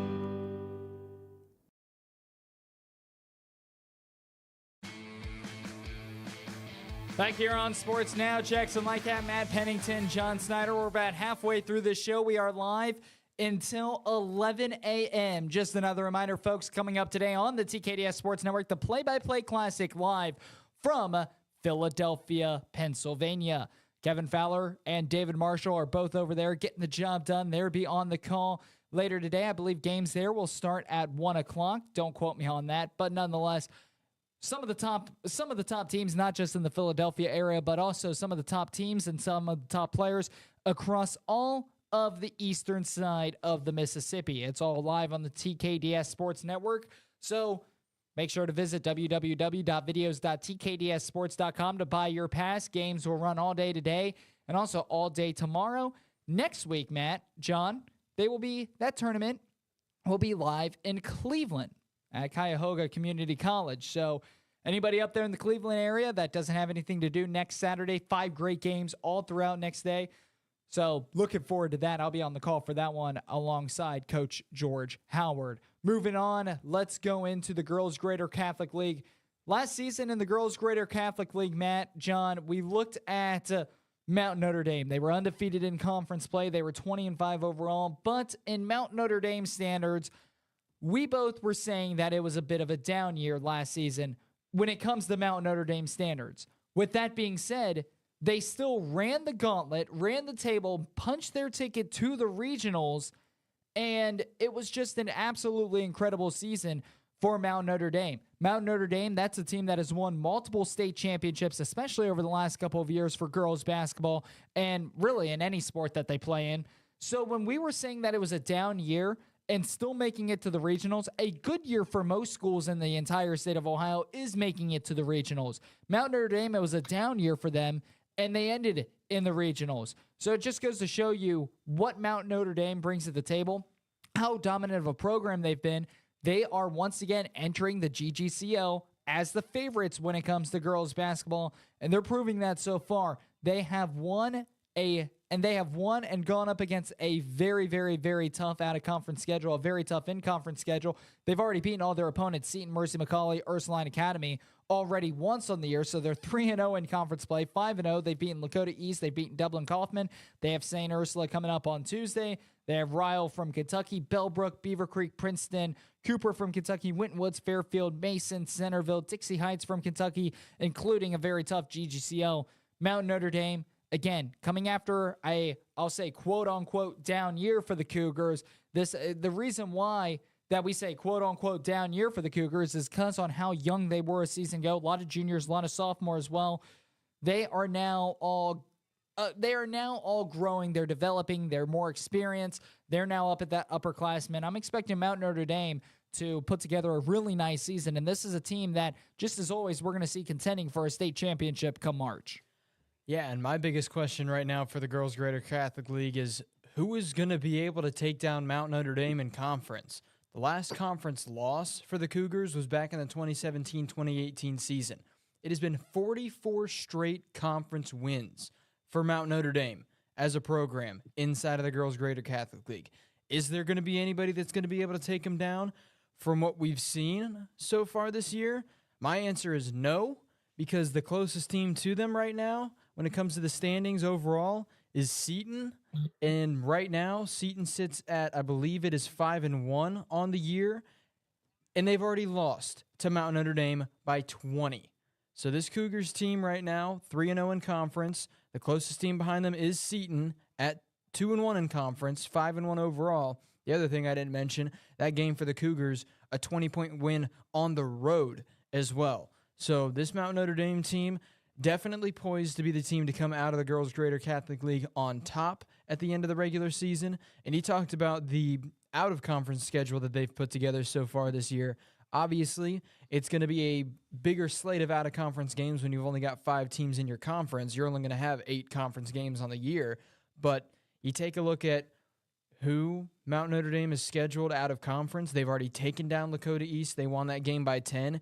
And then a 6-point win against Dublin Kaufman. Dublin Kaufman a season ago, a team that made a very deep postseason run when it came to girls basketball in the state of Ohio. So you take a look at Mount Notre Dame, 2 big wins out of conference to start the year, and then 3 really big wins in conference. Didn't even mention the road game against Mercy McCauley, 66-22, and then against Ursuline Academy, 61-16 was the final score of those 2 games.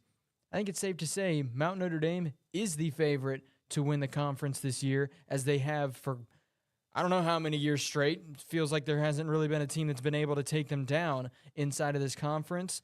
So for Mount Notre Dame, right now they're poised to win another GGCL title. They've got St. Ursula coming up this upcoming Tuesday, and then they've got a big slate of out-of-conference games before they have their next conference game after the St. Ursula game, which will be a month from that game against St. Ursula. It's their home game against Seton on the 11th of January.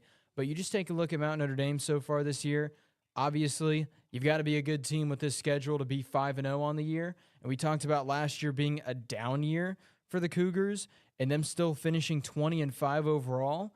I think it's safe to say Mount Notre Dame is definitely the favorites to win the Girls Greater Catholic League, and definitely a team that is poised to make another deep postseason run this year as well.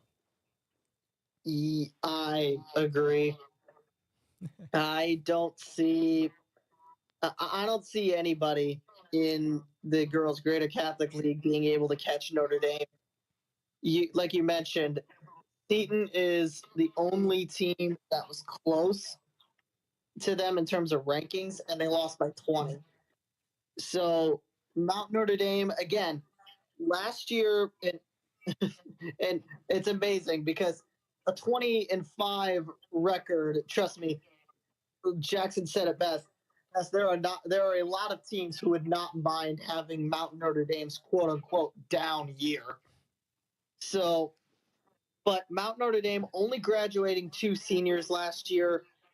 They've got a new slate of upperclassmen that's going to be taking the reins, and I don't see anybody catching them.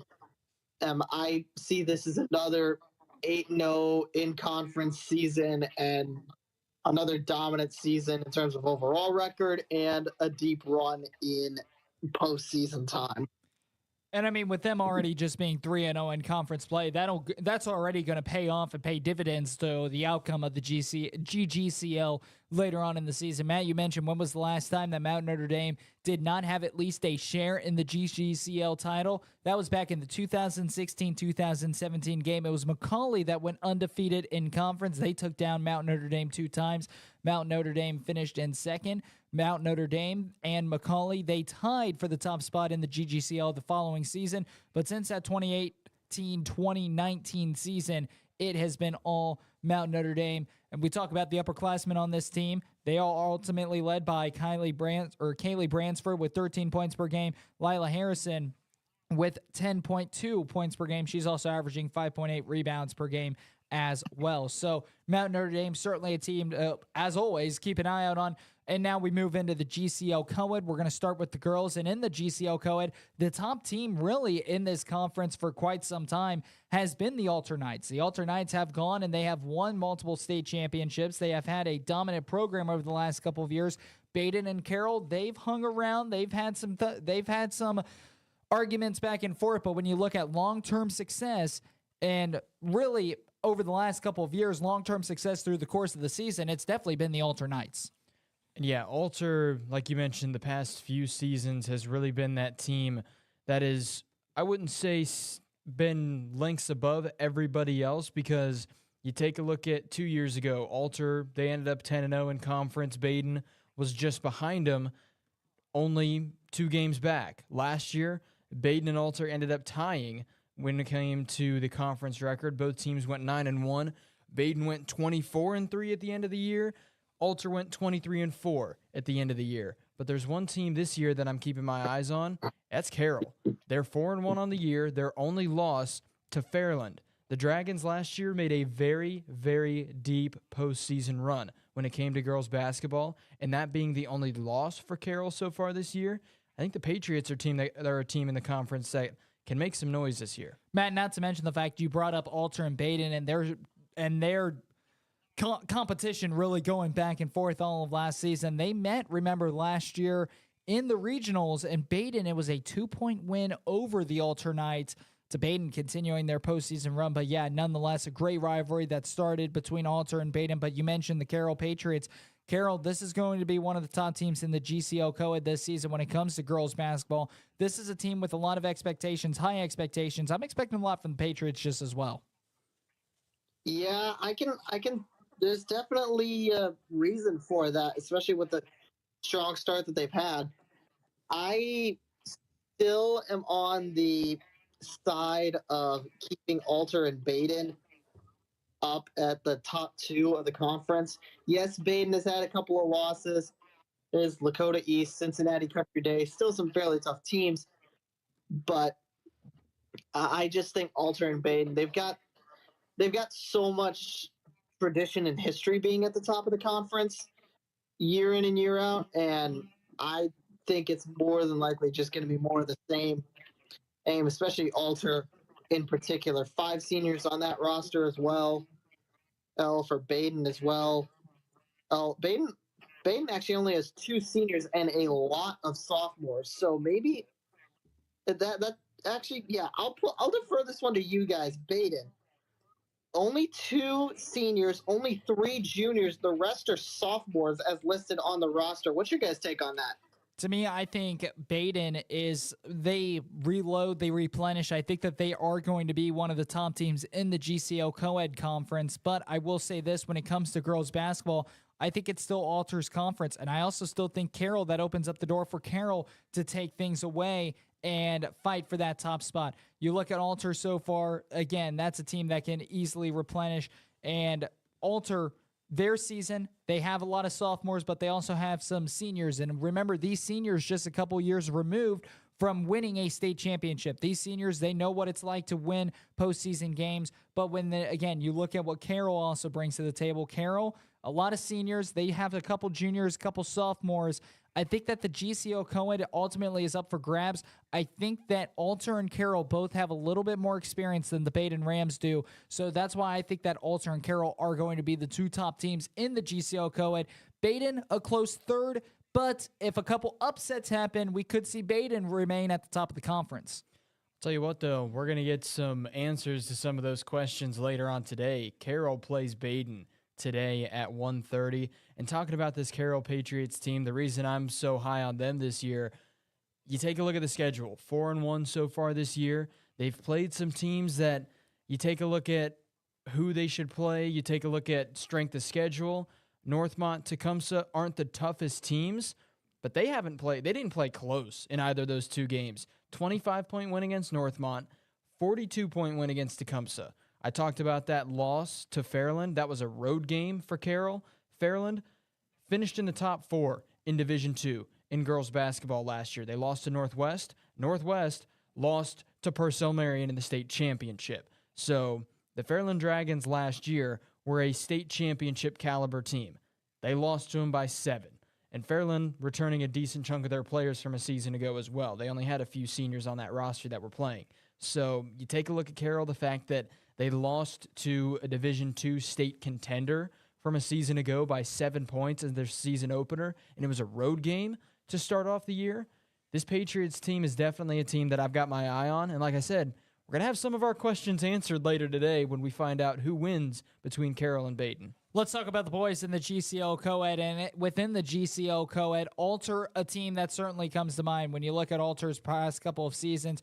Remember, in the 2022-2023 season, they went all the way to the regional final before they ended up losing to Chaminade Julienne. But even the year before that, the Alter Knights, they went all the way to the state Final Four. They lost to Akron St. Vincent St. Mary. And we talk, if anybody knows basketball in the state of Ohio, well, that's one of the top teams in the entire state of Ohio. The Alter Knights, a couple years ago, also deep postseason run. The Knights, it just seems like there are multiple times in the season where the Alter Knights, there are multiple times in the past couple of seasons where the Alter Knights have either been in the regional final or the state Final Four. The Alter Knights, they have not been able to get up over that hump and win a state championship for Division II basketball.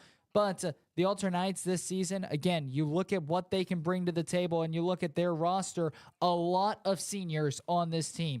They returned Gavin Lean, who's a senior. They have Jacob Vogt, who's a senior. They have Connor Frericks, who's a senior. They have Joe Brand, who's a senior. They have Charlie Yule, who's Brady Yule's, I believe, his younger brother. Brady Yule, playing at the University of Dayton, was a tremendous player for the Alter Knights. He's a junior. A lot of juniors, a lot of seniors for this team. I'm expecting a big season for the Alter Knights, but I will say this. They are going to be a little different this season. They lose a lot of size underneath the basket. So this is an Alter Knights team that, instead of relying on paint points this season, they're going to have to rely on the jump shot a little bit more. They're going to have to rely on their speed a little bit more instead of in the paint. Can the Alter Knights adjust with it? I certainly think so. But another team that comes to mind, they had a terrific season a year ago. That's Chaminade Julienne. The Eagles so far, they're 1-1 to start the season. CJ, the Eagles, we talk about who they ended up losing. And they ended up losing a couple of players from a year ago. They lose Evan Dickey, who's now playing at UD. They lost George Washington III, who's now playing at Michigan. They lost quite a bit of players, but they also are returning quite a bit as well, such as BB Washington. He's now a senior. So Chaminade Julienne, this is a team that can also be in the mix. Obviously, the favorites, the Alter Knights, CJ can play some upset, but also another team that lurks in the shadows that we don't talk much about on this show is Fenwick. Bishop Fenwick, they put together a nice couple of seasons, couple of years ago when A.J. Braun was there. Now he's at Wright State. He's been there for a couple of years, playing a great collegiate career as well. Fenwick, this is a team that's made some deep postseason runs, but I'm expecting some big things for the Bishop Fenwick Falcons this season. They've been underclassmen quite a bit. They got an upperclassmen team this season, I do believe. So when it comes to Fenwick, I do think that this is going to be a team that can also be in the running of the GCL Co-Ed. Yeah, and talking about the CJ Eagles, you talk about the players that they lost from last year, but you also have to take a look at a player they lost 2 seasons ago. Jonathan Powell transferring to Centerville from CJ. Last year, that didn't seem to affect the Eagles all that much. Obviously, when you lose 2 high-caliber players, such as Evan Dickey, who, like you mentioned, is going to play basketball, and he is on the roster for the UD Flyers, and then George Washington III going to play basketball at Michigan, that's some high-quality talent that you've got on your team. And taking a look at Alter so far this year, too, talking about they're usually a team that's always in contention. Obviously, they've got a pretty tough slate of games coming up this next week. They've got Dunbar tomorrow, then they've got CJ on Tuesday, but a road win against Hilliard Bradley to start off the year, 57-55. I think that's all you got to know about this Alter Knights team getting a huge win in game number 1. Matt, not to mention the fact this completely slipped my mind. I completely forgot that this happened, but I just remembered Alter. We talk about their team and who they are returning. They also picked up a key transfer from Springboro as well, R.J. Greer. R.J. Greer, he's now a junior. He's had some prior injury history, but nonetheless, he's one of the best players in the entire area now going and play with the Alter Knights this season, such as in blue with the Springboro Panthers. So R.J. Greer, a player that can ultimately step up, and we talk about the Alter Knights, they're going to need some outside shooting. R.J. Greer is certainly the player that I would want leading that shooting when he's on the court. And yeah, that's a player that, you talk about impact. He didn't play in game number 2 of the season, but 12 points against Hilliard Bradley. That was a pretty big showing for his debut as an Alter Knight. But you talk about players that are able to step up, players that can impact this Alter Knights team. As long as R.J. Greer stays healthy, he's one of the top recruits coming out of the southwest area of Ohio for his class. So if he's able to stay healthy for Alter, that's a player that is going to have impact no matter where he's at on the floor. 12 points in the win against Hilliard Bradley. Like I said, did not record any stats against McNicholas. So that's one thing that you got to keep an eye out for. Maybe it was just a day off. Maybe something you don't know. I don't know exactly what ended up happening yesterday, why he didn't record any time. But that's a huge player for Alter that, like I said, as long as he stays healthy, because it's been a foot injury that's caused him to miss time the past few seasons. If he's able to stay healthy, R.J. Greer is a player that can definitely turn this Alter Knights team from a deep postseason run team to a state championship contending team. Yeah, if I can circle back, though, to the Fenwick Falcons, though, you mentioned that they could potentially be a player in this. They've got some... Obviously, there's reasoning behind it. And yes, they only have 1 game of stats recorded. So keep that in mind when I say this. But right now, out of all of the statistical leaders that you have in the conference right now, 3 of them belong to Bishop Fenwick. Bailey Temming in terms of points, Carson Silva for rebounds, Schaefer Janik for assists. So some talent on that Fenwick Falcons roster and a Fenwick roster that has a good slate of seniors, about 6 seniors that they can go to at any moment. So Archbishop Fenwick really could be an underrated player in the GCL Co-Ed this year. Obviously, Alter is going to be a very tough ass to beat, and Chaminade Julienne also a very tough ass to beat, but Fenwick could potentially be a spoiler player. And yeah, talking about R.J. Greer for Alter, I brought up the fact that he didn't record any stats against Alter.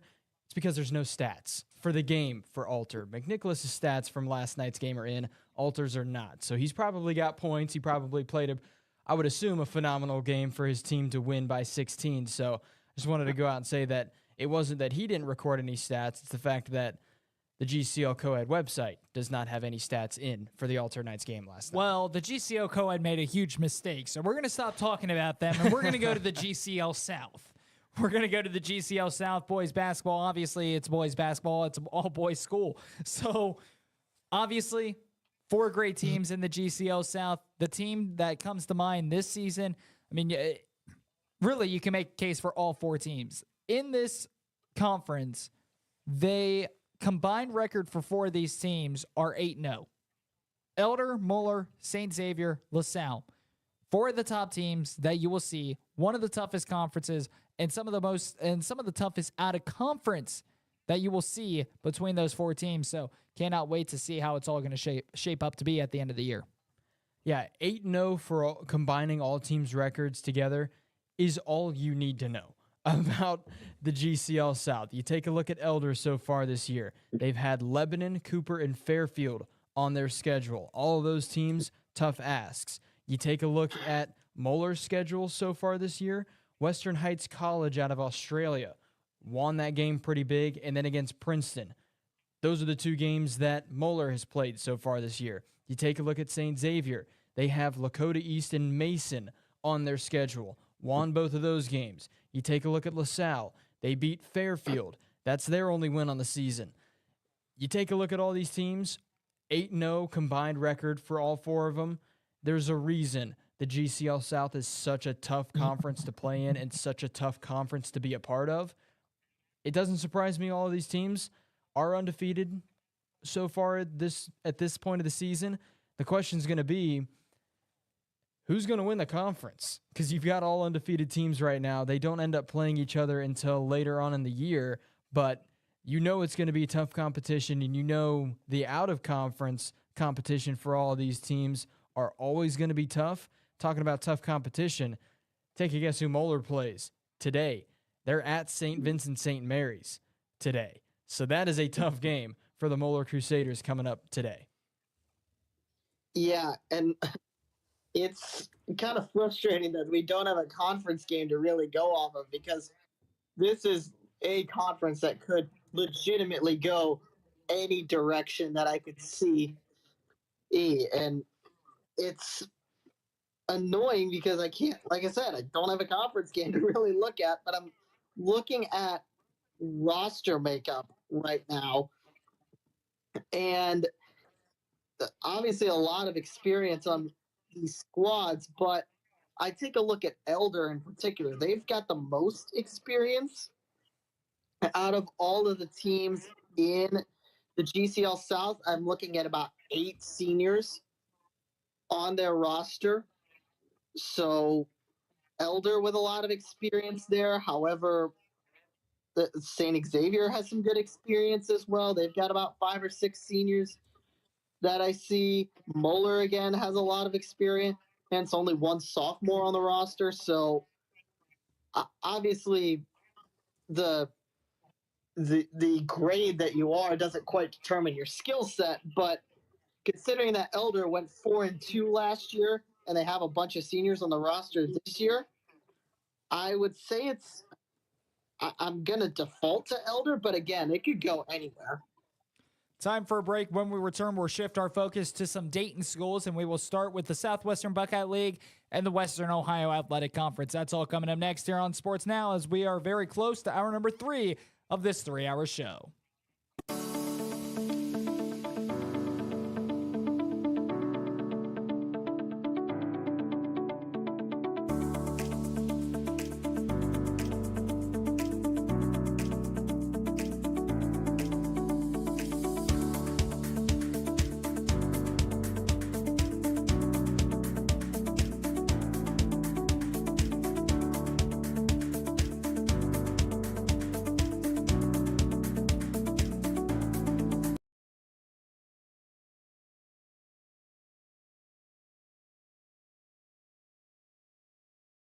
Come on, guys, let's call Daddy. Hi, Daddy. Hi. How you doing? So the furnace is on its last leg, babe. And I just don't know what to do.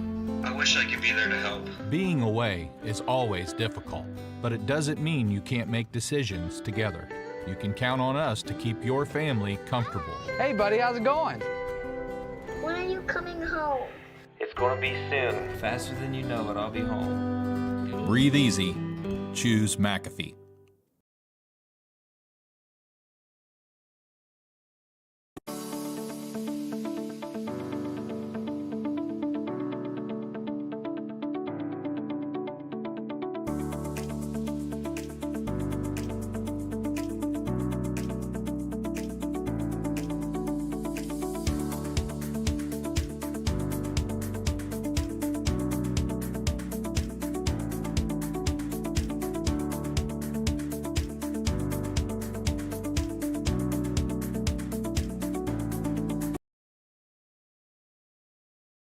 Come on, guys, let's call Daddy. Hi, Daddy. How you doing? So the furnace is on its last leg, babe. And I just don't know what to do. I wish I could be there to help. Being away is always difficult, but it doesn't mean you can't make decisions together. You can count on us to keep your family comfortable. Hey, buddy, how's it going? When are you coming home? It's gonna be soon. Faster than you know it, I'll be home. Breathe easy. Choose McAfee. Come on, guys.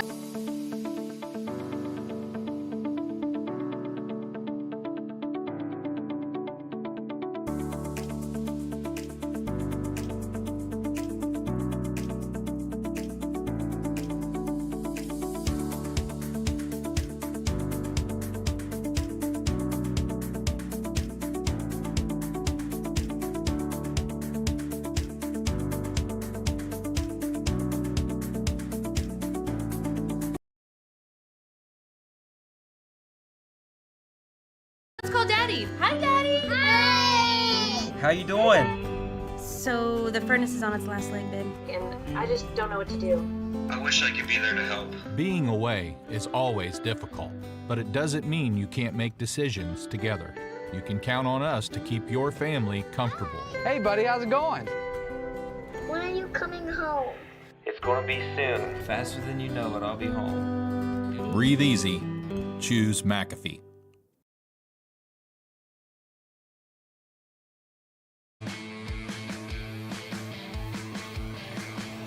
Back here on the TKDS Sports Network, Jackson Lightcap, Matthew Pennington, John Snyder. Hour number 3 of this 3-hour show. Quickly approaching, let's move on to the Southwestern Buckeye League. And the Southwestern Buckeye League for girls basketball, really one of the top teams over the last couple of years in the SWBL. In the East Division, it's been between Bellbrook and Waynesville. In the West Division, it's been Middletown, Madison, and Valley View. This season, ultimately, those same teams really staying at the top of the pack. Waynesville 6-0, Bellbrook 3-0. And yeah, you take a look at last year, Bellbrook was the team that won the East. They ended up 12-1. Waynesville was 11-2 at the end of the regular season last year. Both teams ended their season at 20-5 a season ago.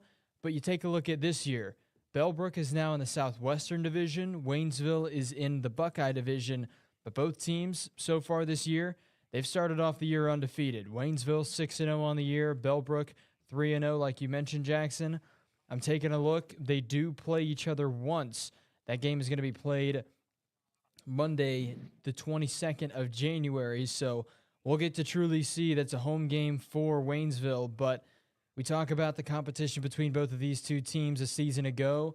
They were the teams fighting for the East. They were the teams that really had the only chance of winning the East. Now they're in separate divisions, but there's going to be a chance to see, and it's totally possible that we could end up seeing a game between Waynesville and Bellbrook, deciding who should be the overall, if you want to call it that, the overall champion of the Southwestern Buckeye League this year. And Matt, we saw that game between Waynesville and Bellbrook played last season. And remember last season, because the Southwestern Buckeye League was able to add Ross and Edgewood to the picture, they were in the same division. They were in the same Eastern Division. This year, there was a division shakeup. Now Waynesville in the Buckeye Division, Bellbrook in the Southwestern Division. Yeah. Basically, all I'm seeing is circle that January 22nd date, because that is when Waynesville and Bellbrook play each other. So keep that date in mind. But you mentioned Ross and Edgewood. That's one of the things I was just going to talk about is how will Ross do in this conference? Because obviously coming over from the Southwestern Ohio Conference last year, going 6-4 in that conference, 10-13 overall. They're starting 2-0 in conference against Edgewood and Franklin. So they're getting eased into Southwestern Buckeye League competition, but this next month is going to be a very big month for them. Not to mention a lot of games played in that month. I think they've got like 9 games that the Ross Rams are playing in the month of December, so a very busy schedule for Ross. So keep that in mind because these Ross Rams going up against Bellbrook and Monroe in that month of December, it's going to be a very tough month for them. Yeah, and when you take a look at the Southwestern Buckeye League, Ross, Edgewood, newcomers to Southwestern Buckeye League, they've had some pretty decent programs over in the Southwestern Ohio Conference. I do expect that to translate over, but with the tougher in-conference schedule, such as you have Waynesville, you have Oakwood, Carlisle's 4-2 right now, and then in the Southwestern Division, you have Bellbrook. Ross is 3-0. We're talking about them. Monroe 2-2, Franklin 2-3. When it comes to girls basketball in the Southwestern Buckeye League, no matter who you play against, no matter what division you play in, it is a tough go. It is a very, very hard slate of games. It is a gauntlet. We talk about some of the tougher conferences in the entire Southwest Ohio region. Southwestern Buckeye League certainly comes to mind. And if it doesn't come to mind, well, then pay attention to the Southwestern Buckeye League because each and every sport, there are always teams that are contending for a deep postseason run. And if not only a deep postseason run, but state championships. The Southwestern Buckeye League is one of the top conferences in our region. And it's the same thing with girls basketball. Waynesville, Bellbrook, to me, I think that they're going to be the top teams in the Southwestern Buckeye League. But real quick, I want to talk about both those teams. Here's what stands out to me. Obviously, it's still early in the season. Bellbrook, they've played 3 games. They're averaging 56 points per game. They've allowed 26 points per game on average. And then you go to Waynesville. These numbers stand out to me a little bit more because they've played double the amount of games as Bellbrook has.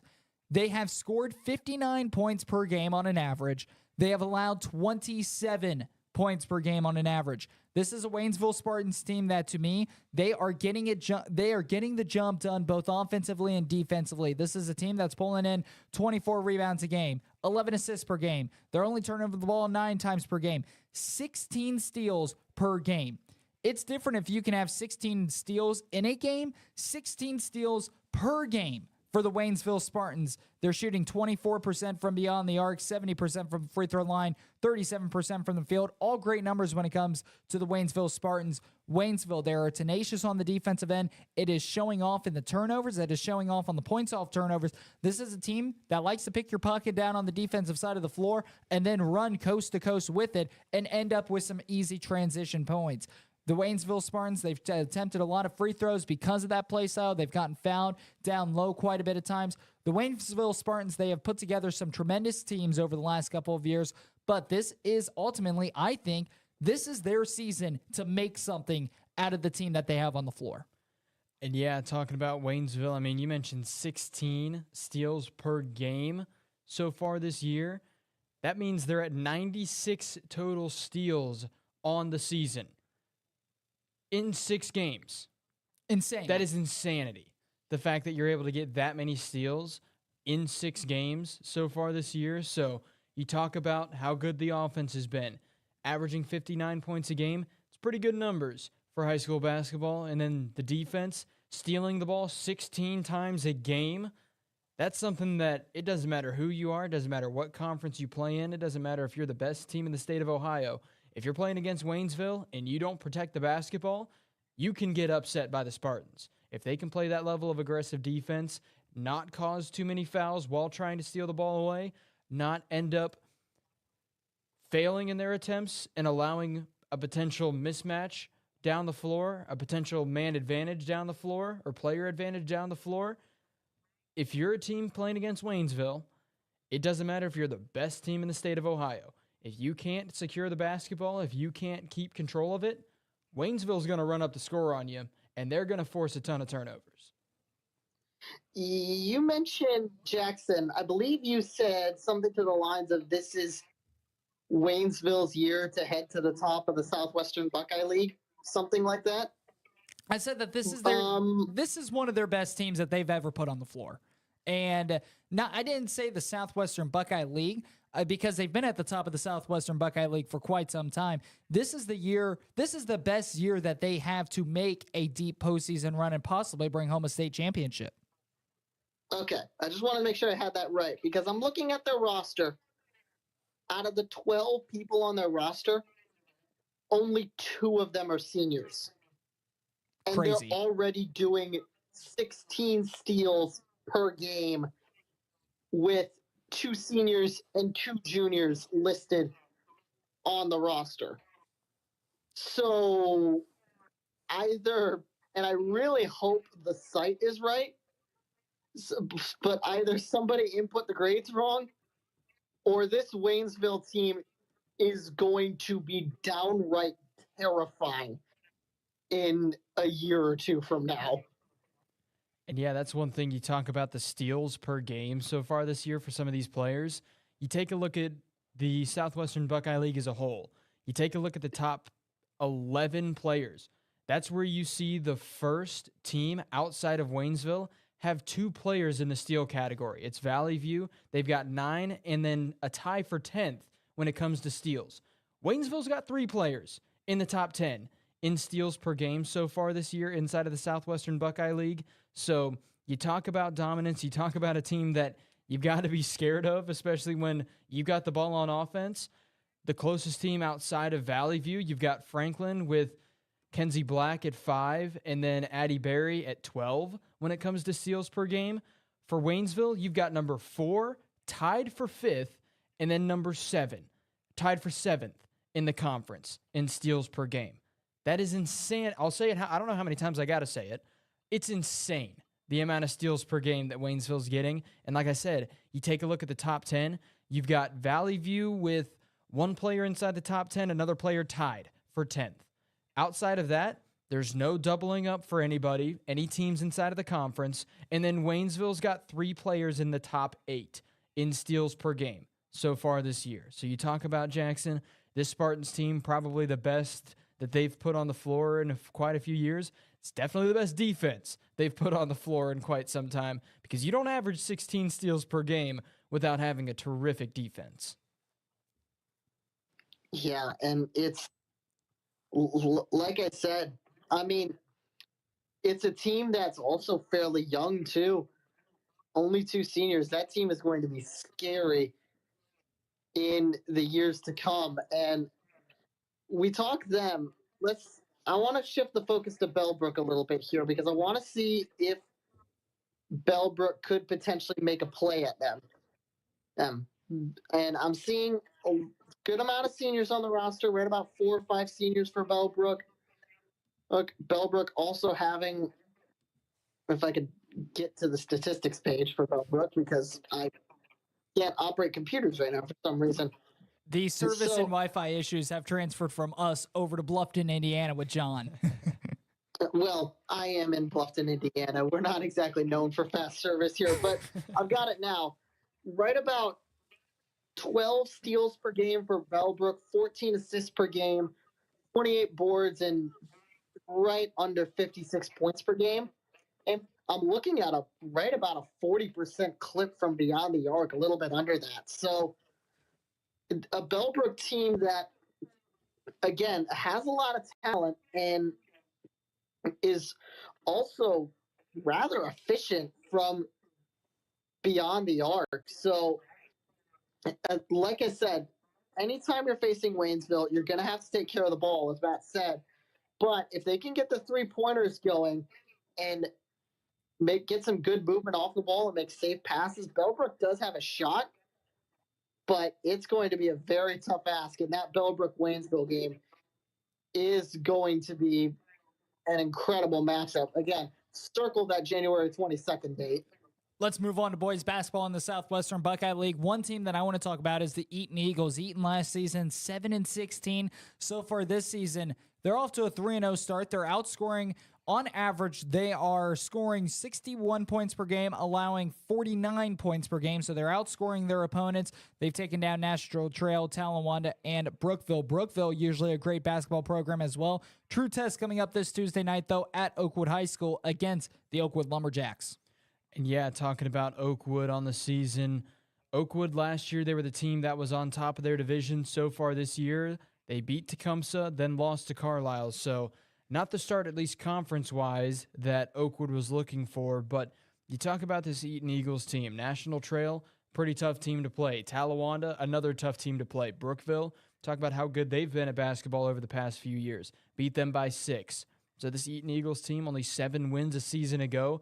They're already almost halfway there through their first 3 games of the season.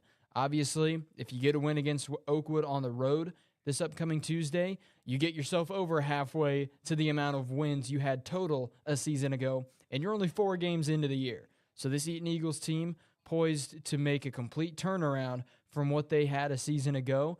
But you talk about games you need to win.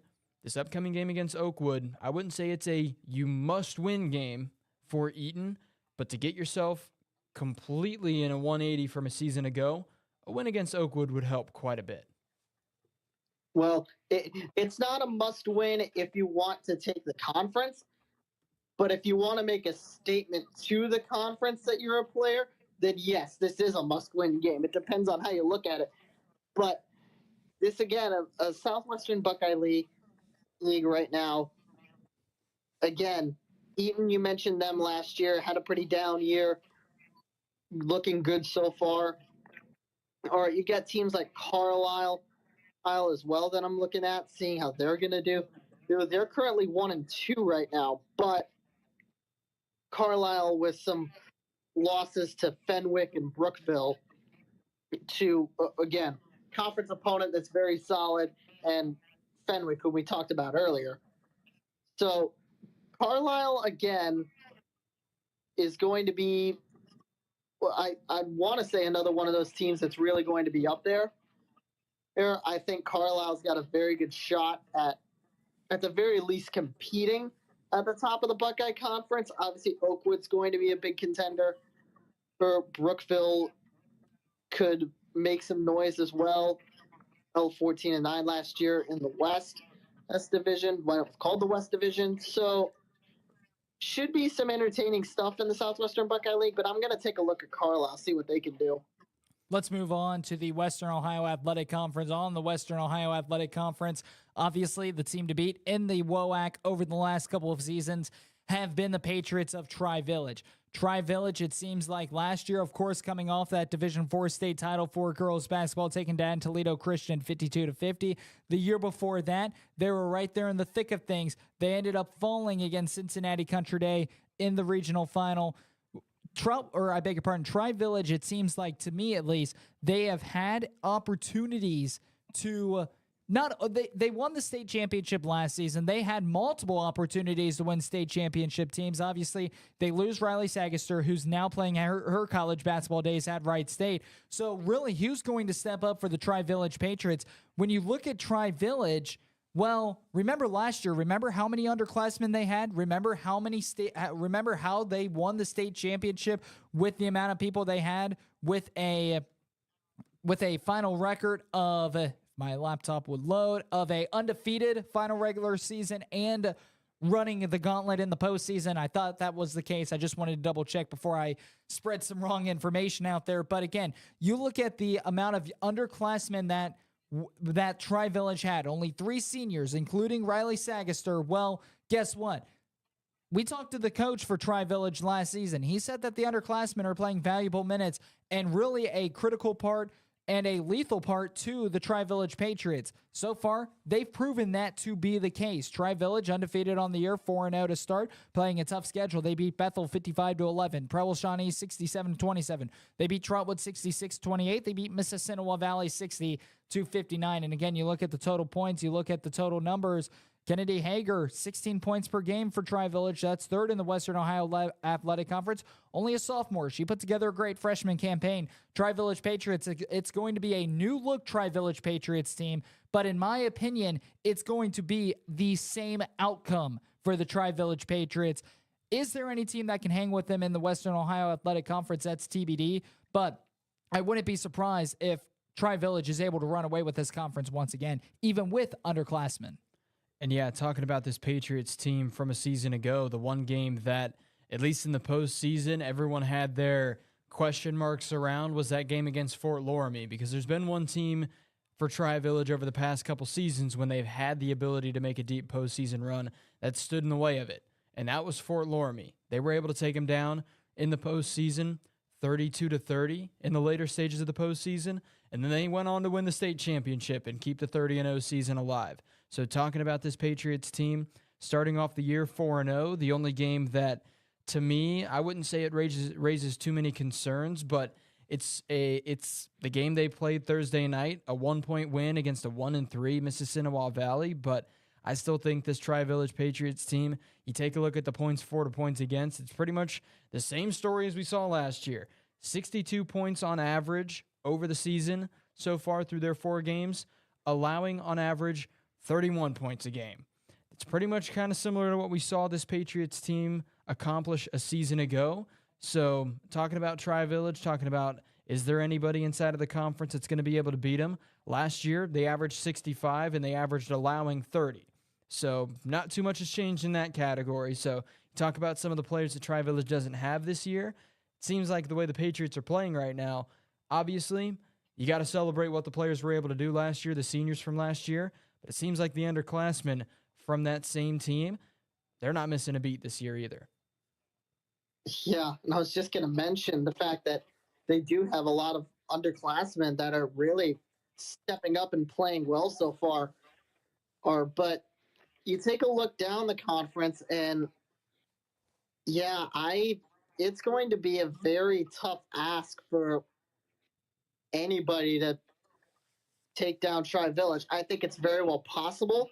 I take a look at Ansonia, Arcanum as well. They did play each other on the 7th. Unfortunately, that score is not on the WOAC website, so I'll head over to ScoreStream in a little bit and see if I can get that score. But again, Ansonia, Arcanum. I'm also looking at Tri-County North as well. Oh, look out for their 5-2 record overall to start the season. So keep them in mind potentially. They could potentially play a little spoiler or trip up a team or two. But yeah, I think Tri-Village definitely the favorite to come out of the WOAC. And yeah, just going to be, I think, another year of Tri-Village winning. Now, postseason will be a little interesting, but I think that we're going to see more of the same throughout the WOAC and Tri-Village doing what they do best. Also, by the way, I do have that score. Arcanum did win that game 47-41 for the Western Ohio Athletic Conference. So it's Sony at 2-0 in conference play. Let's move on to boys basketball in the Western Ohio Athletic Conference. And in the WOAC for boys basketball, at least over the last couple of years, it's been Tri-Village and Preble Shawnee that has gone back and forth. Tri-Village was runner-up to Preble Shawnee last year. Preble Shawnee won that game against Tri-Village.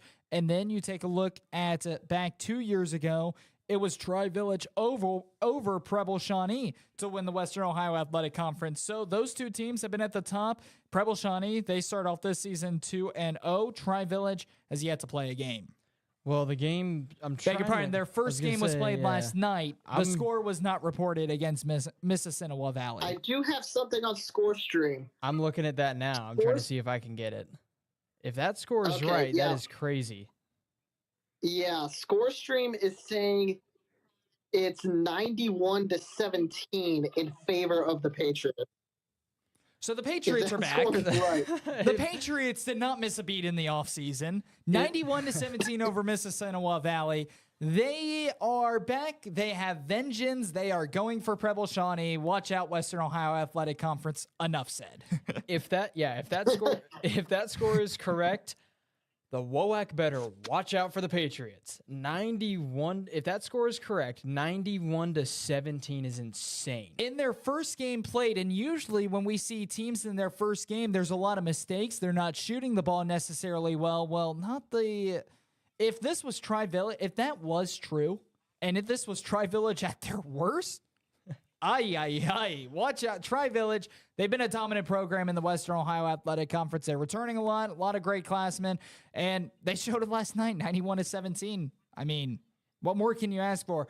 My opinion, I know this is going to sound cliche. It's going to be Tri-Village and Preble Shawnee once again towards the top of the Western Ohio Athletic Conference. I am looking at Arcanum, though, as well. Arcanum, they are 2-0 on the season, averaging 66 points per game. They've only allowed 30 points per game. Big win against Greenville, 68-33, and then they took down Ansonia, 64-27. This will be a true test for the Arcanum. Arcanum, a true test coming up today at 6 o'clock. That game being played at Brookville High School. If they can get a win here, then they have 6 days off before they face off against Preble Shawnee. A couple of tests coming up for the Trojans of Arcanum. I think that Arcanum, they are going to be legit this season. This is going to be a couple of true tests coming up for them against Brookville and Preble Shawnee. And yeah, I'm going to go back to that score for Tri-Village. If that score is accurate, then I think the Patriots are in mid to postseason form already after game number 1 of the season. You don't put up 91 points and your team be slow out of the gates and your team struggling to start off the year. You put up 91 points in a conference game to start off the season. I think Tri-Village, that was a huge, as long as that score is 100% correct, because ScoreStream sometimes doesn't like getting scores 100% right. But if 91-17 was the final score of that game, Tri-Village is already in late season or postseason form to put up 91 points in their season opener. In this Patriots team, as long as that score is correct, I don't care who you are inside of the WOAC. I don't care who you are outside of the WOAC. If you have the Patriots on your schedule, watch out, because it's going to be a tough game.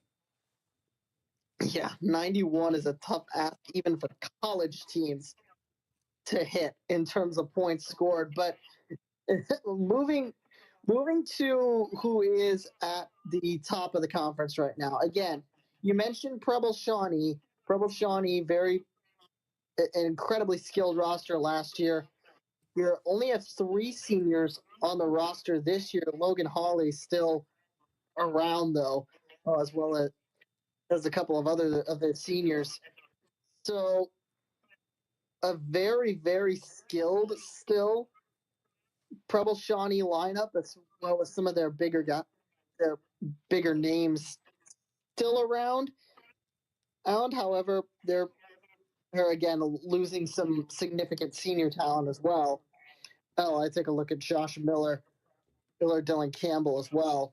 So Preble Shawnee still at the top of the conference right now. So again, that Tri-Village Preble Shawnee is still a matchup that's going to be a very good one.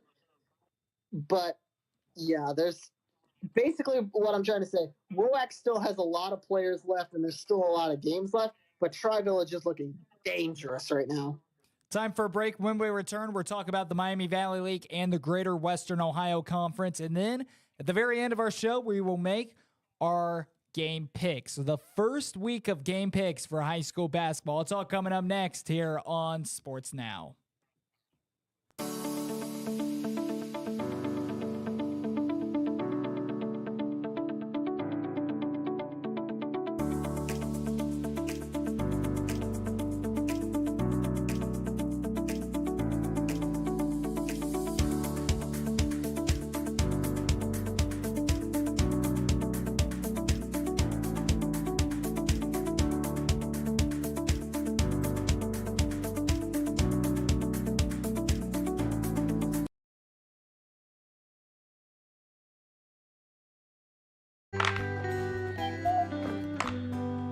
It's easy to take the air in your home for granted.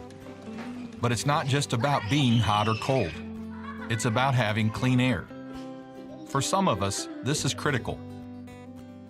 At McAfee, we'll provide you with long-term solutions to improve the air you breathe. Do you need your inhaler, bud? Oh, I'm good, thanks. Breathe easy. Choose McAfee.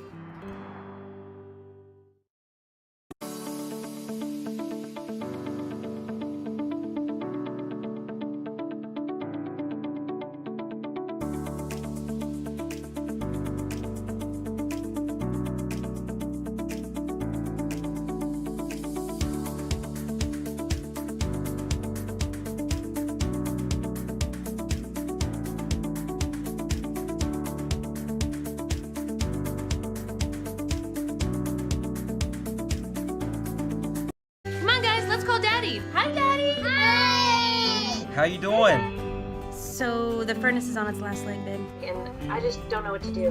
I wish I could be there to help. Being away is always difficult, but it doesn't mean you can't make decisions together.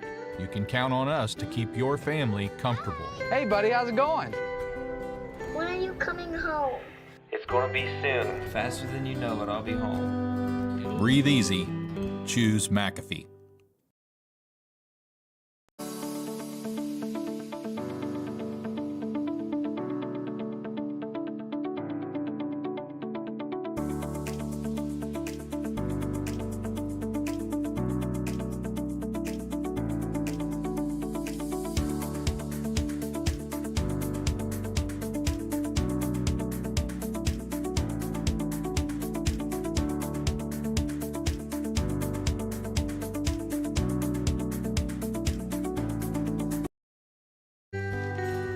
Help with anything, Gigi? At McAfee, we understand that life doesn't stop when something in your home breaks down. Go.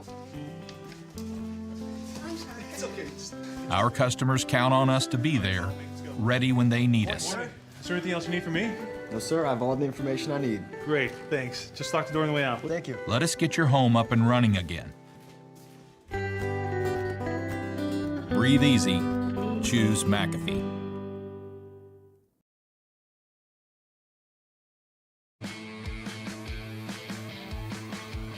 Back here on the TKDS Sports Network, Jackson, Matt, John.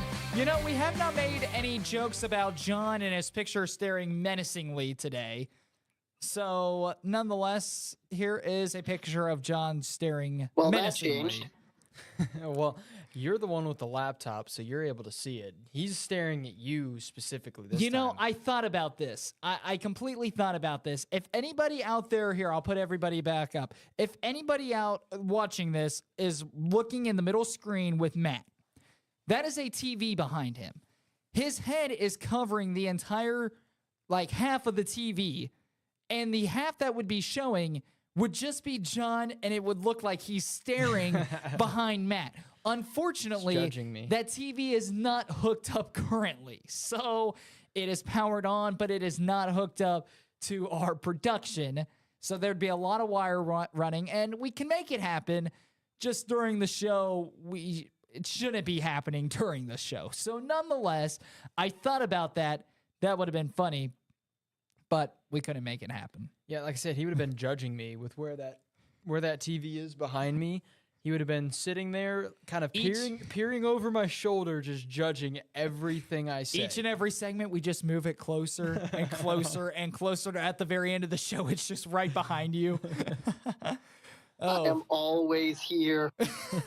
I will always be in your nightmares. Oh my goodness. Yes, when I have nightmares about John Snyder, I have that picture that is displayed on the screen, just chasing me, moving. I was gonna say, it's that now, picture. I've met John Snyder multiple times in real life. We're pretty good friends outside in real life, and you know, it's not him; it's his picture that is in my dreams. It's the picture.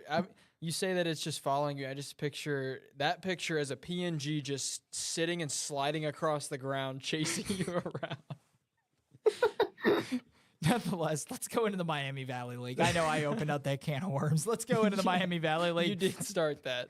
When it comes to girls basketball in the Miami Valley League, what about the Sydney Yellow Jackets? 4-1 in the Valley Division so far to start the season. Some of the top teams in the MVO over the last couple of years.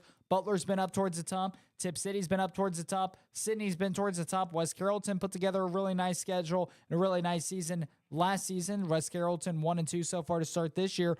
But right now, the only team that has really looked dominant in the Miami Valley League this season has been the Sydney Yellow Jackets. 4-1 to start. They're averaging 54 points per game. They're allowing 37 points per game. And yeah, not too surprising that Sydney is continuing the dominance that we've seen this Yellow Jackets team have for the past few years. You take a look at the only loss being to Lima Bath on the year, but they've also got an out-of-conference win against Russia as well.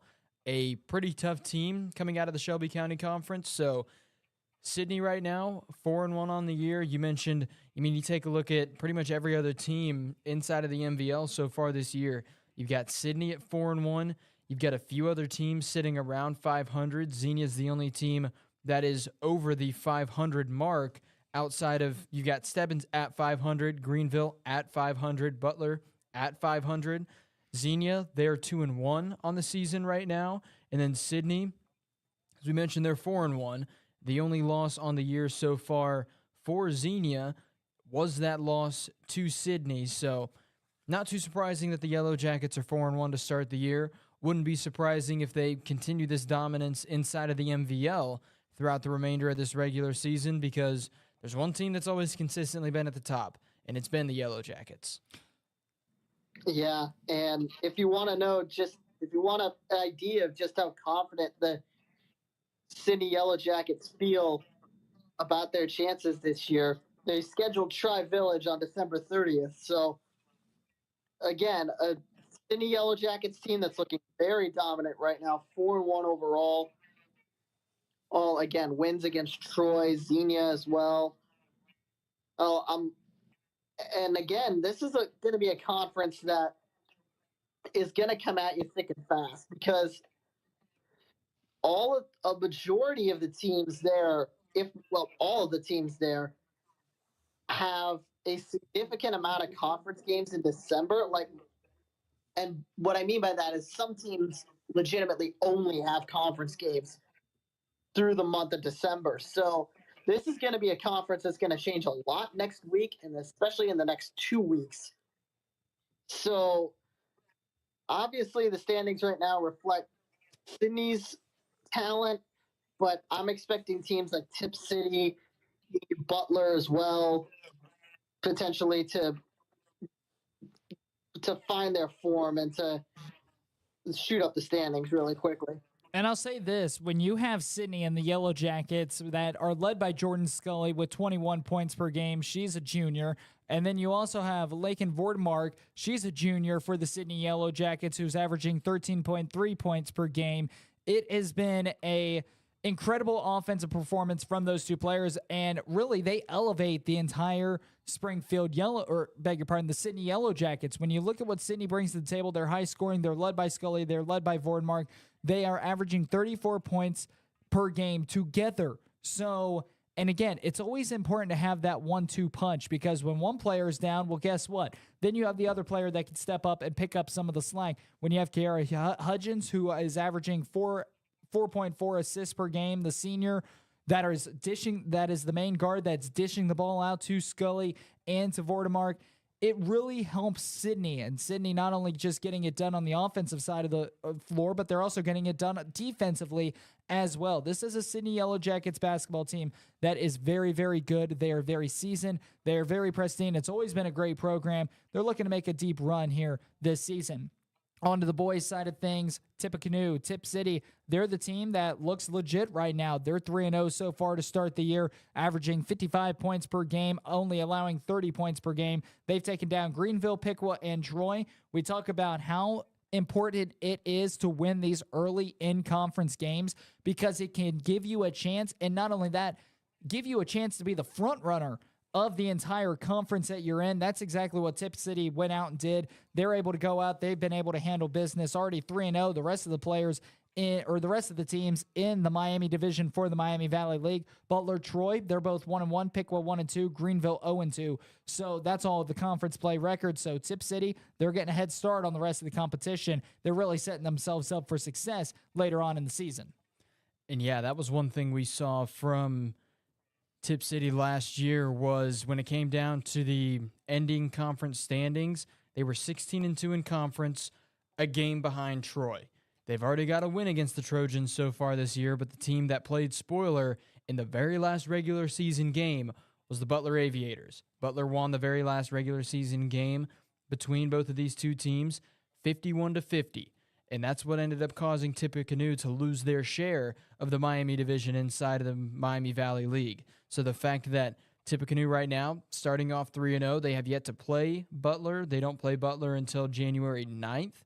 And then they don't play them until after that. They don't play them until the final regular season game of the year for this Red Devils team. But starting off the year, the team that beat you inside of your division a season ago was the Troy Trojans. You started off getting a pretty big win last night against Troy on the road as well, 47-34.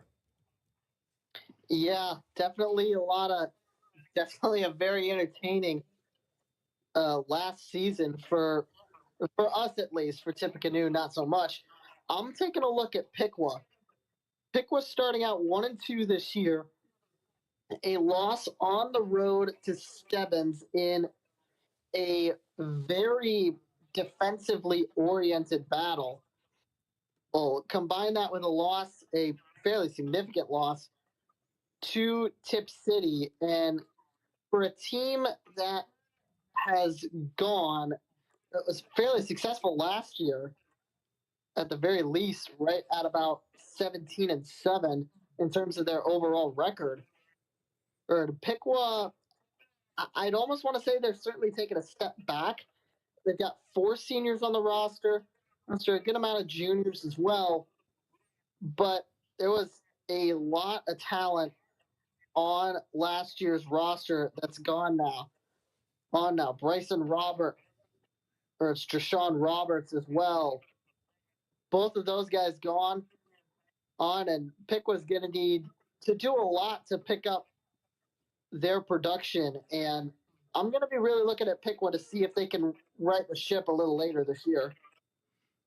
And guys, you take a look at the Miami Valley League, a lot of great teams. And to be honest, who is your guys' front runner for the Miami Valley League? I'll go ahead and start. I think it's Tip City. The reason why I think Tip City is mainly because of their start so far this season to Miami Valley League play. Yeah, I would say the Red Devils are probably my team inside of the MVL that I would expect to do the most. I mean, you mentioned it earlier, or you just mentioned it, Jackson. 3-0 to start the year in conference play. You do have a ton of conference games inside of the MVL, 18 total conference games for all of these teams. But starting off 3-0, the closest teams behind you are Fairborn and West Carrollton, who are both 1-0 in conference. But starting off 3-0 and pretty convincing wins in all of those games. The closest game was against Troy, and it was a 13-point win. I would say the Red Devils are probably my team to come out of the MVL, to be the team to win the Miami Valley League this season. And I would say to have probably some of the most success come postseason time, I'm looking towards the Red Devils for it. Yeah, it's going to be tough for me to say anybody else but the Red Devils as well, especially just like you said, because the opening slate that they've had. I mean, yeah, maybe you could potentially make an argument for West Carrollton out of the Valley Division to be able to do some work and potentially trip some teams up. But personally, I don't think even with all the experience they have, I think Tip City's got so much firepower underneath themselves, and I say Tip City as my contender for MVL. Let's move on to the Greater Western Ohio Conference in the GWOC. This has potential to be one of the most competitive conferences in both girls and guys basketball. Let's start with the girls side of things. And ultimately, there's a case that you can make for quite a bit of these teams. Miamisburg, they've always had a great program, but they're 0-3 so far to start in conference. Springfield, they've been on the rise. They've won more games each and every year. You have Northmont, that's kind of the same way as Springfield. But entering this upcoming season, the teams that we really want to pay attention to the most is Beaver Creek, We saw them multiple times last year. Very, very young team.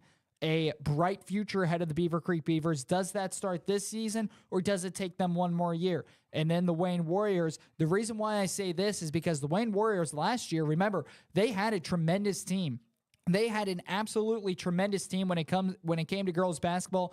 They were one of the favorites to be able to compete with Springboro and Fairmont this season in the GWAC Conference. But remember, over the offseason, Brooklyn Hall transferred from Wayne to Western Reserve Academy. So she was one of the top players in the entire nation. She's not at Wayne High School anymore. Wayne, they've been struggling to find a way without her. Yes, they're 2-1 in conference play. They're 3-2 overall. They're coming off a 51-17 loss on Wednesday night to Springboro. Then obviously that brings us into what I believe is going to be the top three teams. Centerville, they're 3-0 in conference play, but remember, they lost Anna Grimm last season. They lost Kendall George last season.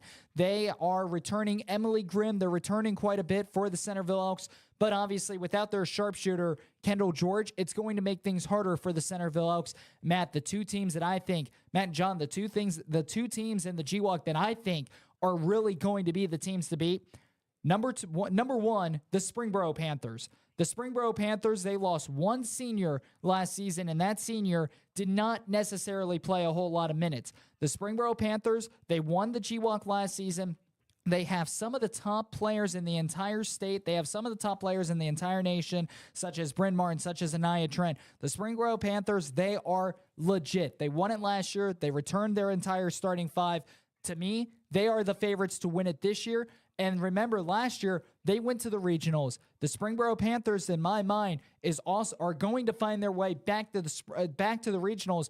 And this is not only a team that can find themselves in the regionals. This is a team that can find themselves in the state Final Four. And then we talk about the Fairmont Firebirds. I think that they're certainly a team to watch out for as well, because they proved it last season. They had quite a bit of freshmen on that team last year that are now returning as sophomores. Nico Cornett, Kayla Thornton comes to mind. We have Lena Buscard that comes to mind. Chloe Randall that comes to mind. There are a lot of underclassmen for the Fairmont Firebirds last season. They went all the way to the district finals. And the Fairmont Firebirds a season ago, this was a team that ultimately struggled at the beginning of the year with all these newcomers at the freshman level. They started to play, they started to get acclimated together. And come playoff time, this is a team that hung. They went toe-to-toe with Lakota East, and we talked about how great Lakota East was last season with a bunch of seniors. These freshmen lost to them by 5 in overtime. Double overtime, by the way. I was there for the call at Princeton High School. A terrific game. So when you have a group of freshmen going toe-to-toe in double overtime with a group of seniors, in not just a group of seniors, but a tremendous group of seniors in the district final, and lose by 5, that sets the standard for your entire program for years to come. The Fairmont Firebirds, they are what the Springboro Panthers were just 2 years ago. The Firebirds, this is a team that is going to control the GWAC in the future. This is a team that's going to compete for Final Four appearances in the future once again. But here's the thing. Is it going to happen this year? Can they knock off Springboro this year? Or does Springboro, are they still the front runner? I believe that Springboro is still the front runner, but once a lot of those players for Springboro graduated here in a year or two, I think that opens the door for Fairmont, and it'll be their time to take over what Springboro is. But this season, give me the Springboro Panthers. They've already beaten Fairmont once by 5. I think Fairmont, they're a close second, Centerville 3, and then to round it out, I'd put Beaver Creek 4, Wayne at 5, and then down the list, you have ultimately Northmont, Springfield, and I'm forgetting one. Miamisburg. Sorry. Miamisburg. Yeah, I would say the GWAC probably for girls basketball going to go into the hands of Springboro, but you were questioning, is it going to be this year that Fairmont steps up? Is it going to be next year? I think they've already proven that this year is the year that they're going to start making strides towards being a team that's going to compete for the top of GWAC. Obviously, you take a look at their 4 wins on the season. There's not really any insanely impressive teams on that list, but 13 points is the closest anybody has played Fairmont. Then you take a look at their loss on the year, a road game against Springboro. They lost by 5. Springboro, you talk about how good of a team they are. For Fairmont to only lose a road game against the Panthers by 5, I think it's safe to say the Firebirds are here, and they're going to be making a statement this season. I still do believe that Springboro is probably going to get the best of them the second time these two teams play each other, but you still just have to take a look at the fact that how young Fairmont was a season ago, how young they still are this year, and they're probably going to be in talks for number 2 in a very tough GWAC conference at the end of the regular season. And going to Beaver Creek, their schedule and their season has been tough, to say the least. It's kind of weird that they start the season off 2-0 against Tip and Mason. They beat the Mason Comets in game number 1 of the season, 52-51. Then they drop a game to Springboro and Centerville. Kind of a little bit of a weird start to the season for Beaver Creek. I would have expected them to lose to Springboro, but beat Centerville and be 3-1. But it's not how it fell out. It's not how the games played out. Beaver Creek 2-2 on the year. They're 0-2 in conference. It's only going to make their run towards the top of the GWAC that much more difficult as the season goes on. Man, y'all talked about practically all that I had to say. So, but what I will say is Beaver Creek, you mentioned them, the 2 wins against Mason and Tippecanoe, then the 2 losses to Springboro and Centerville. I can't get a gauge on that. Like, I want to say Beaver Creek's going to be at the same level that they were, at least at a very similar level, only losing about 2 seniors last year. But the Springboro loss I can understand, especially it only being about an 11-point loss. But Centerville, that one is a little concerning to me.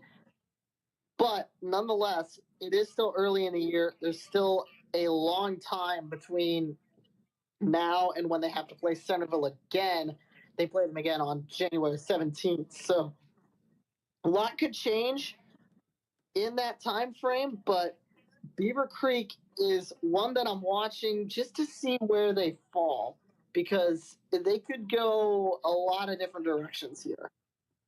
Let's go on to the boys' side in the Greater Western Ohio Conference. And Matt, yesterday in the game that you and I called Wayne at Northmont, we were talking quite a bit about the Greater Western Ohio Conference and how in the GWAC this season, it's almost like there's a different makeup, and really it's anybody's conference this season. Fairmont, they lost a great senior class from a season ago. They're well coached by head coach Kenny Moles. They made it to back-to-back districts. They made it to regionals a couple of years ago. The Fairmont Firebirds, no doubt in my mind that they'll be up towards the top of the list again. Springboro, a very young core, but remember, they lost R.J. Creer. They do return Jerome White and a lot of great playmakers on that team. Springboro can make a case at the top spot. We saw Northmont heavy when it comes to upperclassmen. They're a team that can compete in the GWAC. Springfield, we've yet to see them play a game because of their deep postseason run in football. Beaver Creek, they, unlike a couple of years ago, they had both Gabe Phillips and Adam Duvall, a lot of big men down low. They lost those big men. So now Beaver Creek now having to rely a little bit on guard play. So far it's worked out in their favor. The Centerville Elks, they're without Gabe Cups. They still do have Xavier commit Jonathan Powell, who we talked about a little bit ago in this show. Centerville, in my mind, still the front runners of the GWAC. But I think it's going to be tighter this season, unlike the previous couple of years, especially without Laurent Rice for Wayne, especially without Gabe Cups for Centerville, especially without some of the top playmakers that we've seen playing in the Greater Western Ohio Conference over the last couple of years.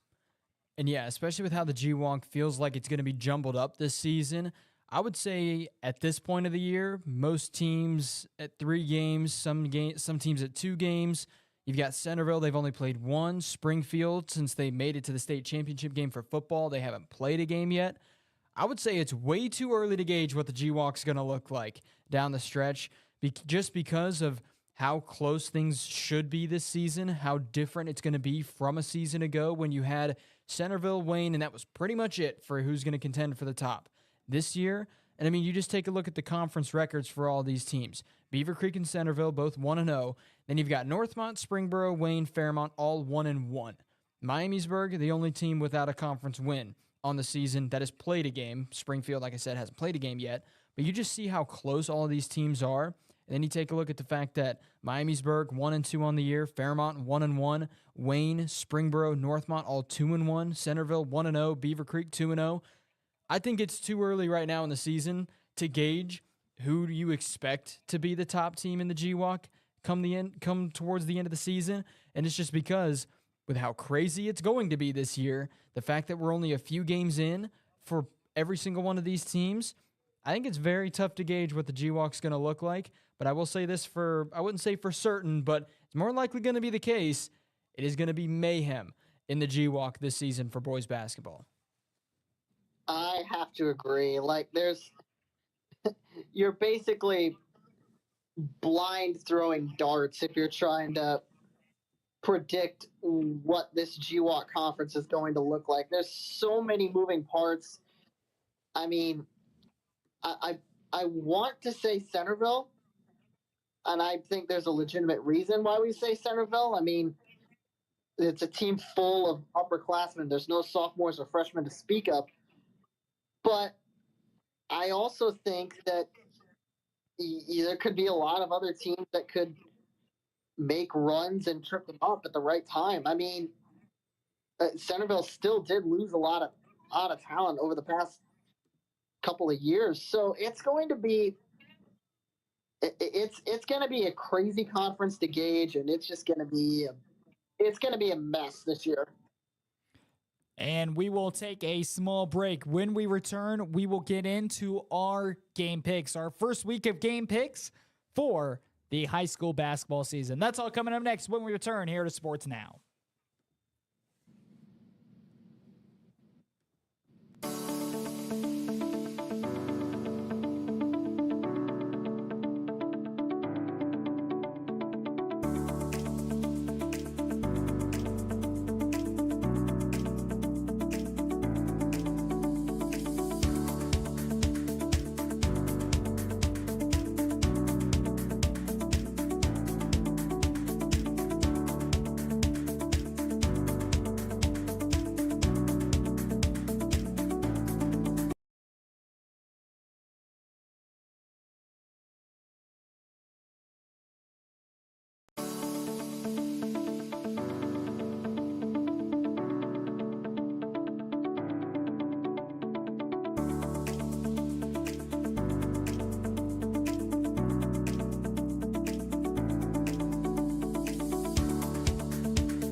It's easy to take the air in your home for granted.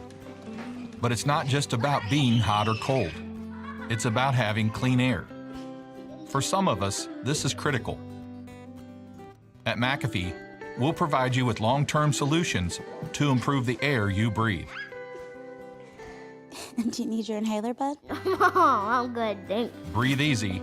Choose McAfee.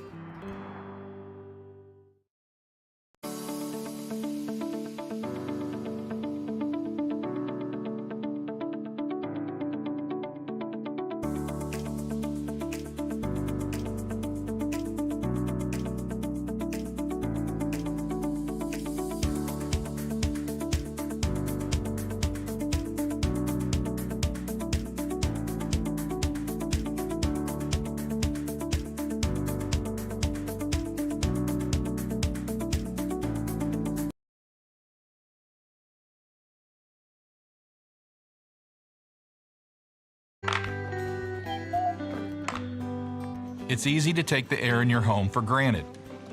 But it's not just about being hot or cold. It's about having clean air. For some of us, this is critical.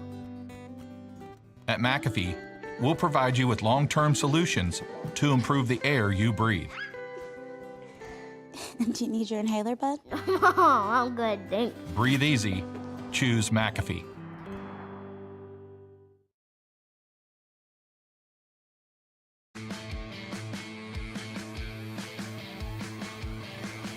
Well, it is time for our first week of high school basketball picks. 3 picks for the boys' side of things, 3 picks for the girls' side of things. Ladies first, we're going to start off with the girls.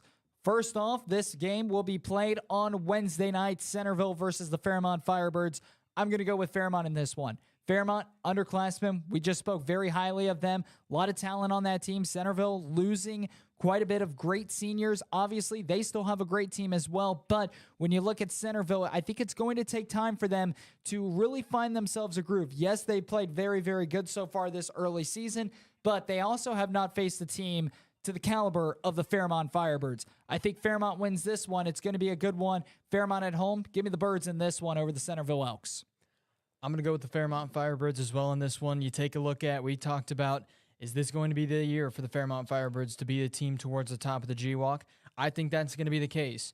The one way to get there, take down Centerville. I think the Fairmont Firebirds are going to be able to do it. It'll be a close game, but give me the Birds. Fairmont's looked great this first part of the season. I've got them. Give me the Fairmont Firebirds. Second on our list, Winton Woods versus West Claremont. I hate you for making me pick this one. It was very unintentional. I don't think that's true. Very unintentional. I think you did it on purpose. I'm going to go with, give me Winton Woods in this one. You take a look at the schedule that both teams have put together. West Claremont, they've looked pretty dominant in games, and then they've looked pretty close in others. And you take a look at Winton Woods' schedule so far this year, only a loss to Princeton, and then a win at Holy Cross. A very tough schedule for Winton Woods. They've been dominant in a majority of the games they've played this year, even taking down a Kings team that a season ago was pretty good. Obviously, Kings lost a decent senior class, but still, when it's a team like Kings, they reload. They beat them by 16. Give me Winton Woods in this one. It'll be a good game. It'll be their win, though, on the road for the Warriors. It's a tough game, but I'm going to go against the grain. Give me West Claremont. I think they've got the dominant win over Talawanda. Yes, the Lebanon victory was close, but I also think they've had some performances where, you're holding teams under 40 points at points. So give me West Claremont. This one's going to be a close one. We have the Warriors versus the Wolves. I'm going to go with Winton Woods, though, in this one. When you look at what Winton Woods has done so far this season, I think that they've played a tougher schedule. I think that they are a little bit more experienced at the varsity level. Remember, West Claremont led by a lot of seniors last season. That's why I'm going to go with Winton Woods in this one. Think it's going to be very close. The only thing that makes me want to go West Claremont is the margin of victory last season for West Claremont. But two different teams, Winton Woods, they're the underdogs. They have an underdog story this season. They're trying to prove everybody that they belong. Give me Winton Woods in this one. And last but not least, for the girls' side of things, Bellbrook versus Mount Notre Dame. Mount Notre Dame. I don't need to say anything else. Well, I'll say this. Fly, Eagles, fly until they get eaten by the Cougars. Give me Mount Notre Dame in this one. They're just too dominant a program. I like what Bellbrook does in Southwestern Buckeye League, but I think Mount Notre Dame's just a little bit too much for Bellbrook, especially this early in the season. Give me the Cougars. I'm going to agree with John, and I'm pretty much going to say the same sentiment. Mount Notre Dame, nothing else needs to be said. It's the Cougars. They are dominant. There's nothing else that needs to be said. You know what's great about basketball season, though, is that we see more upsets during basketball season than we do the entirety. We see more upsets in a week of basketball than we do the entirety of football season. So, Bellbrook, they still got a chance, but give me the Cougars. Moving on to the boys' picks, Lakota West versus Middletown. Give me the Firebirds in this one. I like the Firebirds. I think that they're just a little bit more experienced. You look at the rosters, I'm going this one pretty much based off of experience. Middletown, they put together a nice season so far. Lakota West, though, they really came to life, especially last year, late in the postseason, late in the season. They return a lot of their players. I think that they're going to carry that momentum into today, or into next Friday and into this season. Give me the Firebirds in that one over Middletown. I'm going to go with Lakota West as well. Middletown has started off the season pretty good. Compared to last year, I think they were only a 10-win team a season ago. So far this year, they've got off to a great start, but I think it's going to end with this game against Lakota West. The Firebirds, they've been battle-tested over the past few years. They bring some similar players that have been battle-tested over the past few years into this game. So give me the Firebirds. Yeah, give me Lakota West as well. I like what they've got. I've liked the 2 wins that they've had over Withrow. Colleran was a pretty dominant win. Middletown's been great, but I think give me Lakota West at that point. Trotwood versus Taft. Trotwood versus Taft. Give me the Senators. The Senators over the past few seasons, they've been a dominant team. State champions not too long ago. Not too long ago were they the state champions for their division. They've got a tough test in Trotwood. They've got a tough task in Trotwood coming up. But Taft, they've been battle tested in years past. They will be battle tested this year with their games, and they've been able to prevail in years past. Give me the Senators over the Rams. It'll be a close game, but I'm going with Taft. Give me the team with 2 T's in their name. Taft Senators. I'm going with them. I think they've got just a little bit more program history on their side. I think, like you said, Taft's been tested over these past couple of years. Give me the Senators. I'm going to go with the Senators as well. Taft, I think that they're just more of a dominant team. I think that they, even after losing some of their star players, they're just a great program. I'm going to go with the Taft Senators in this one. I like Trotwood. I think that they're going to have a great year this season, but I think Taft gets the best of the Trotwood Rams. Last but not least, Elder versus IMG Academy. This game will be close. But give me IMG Academy, just a powerhouse down in Florida. Give me IMG in this one. Elder keeps it within 10. It'll be you take the silver lining from this game. I think Elder will prove that they are a legit team in the state of Ohio, but IMG Academy pulls out. They win by 10. I would love to go with the Elder Panthers in this one, but IMG Academy is a college athlete factory, it feels like. So I'm going to go with IMG. Like I said, I'd love to go with Elder, but IMG is just such a stoic program when it comes to high school sports. So I'm going to go with IMG Academy. I'd love to go with Elder, but I'm going to go against them in this one. Yeah, IMG on my end.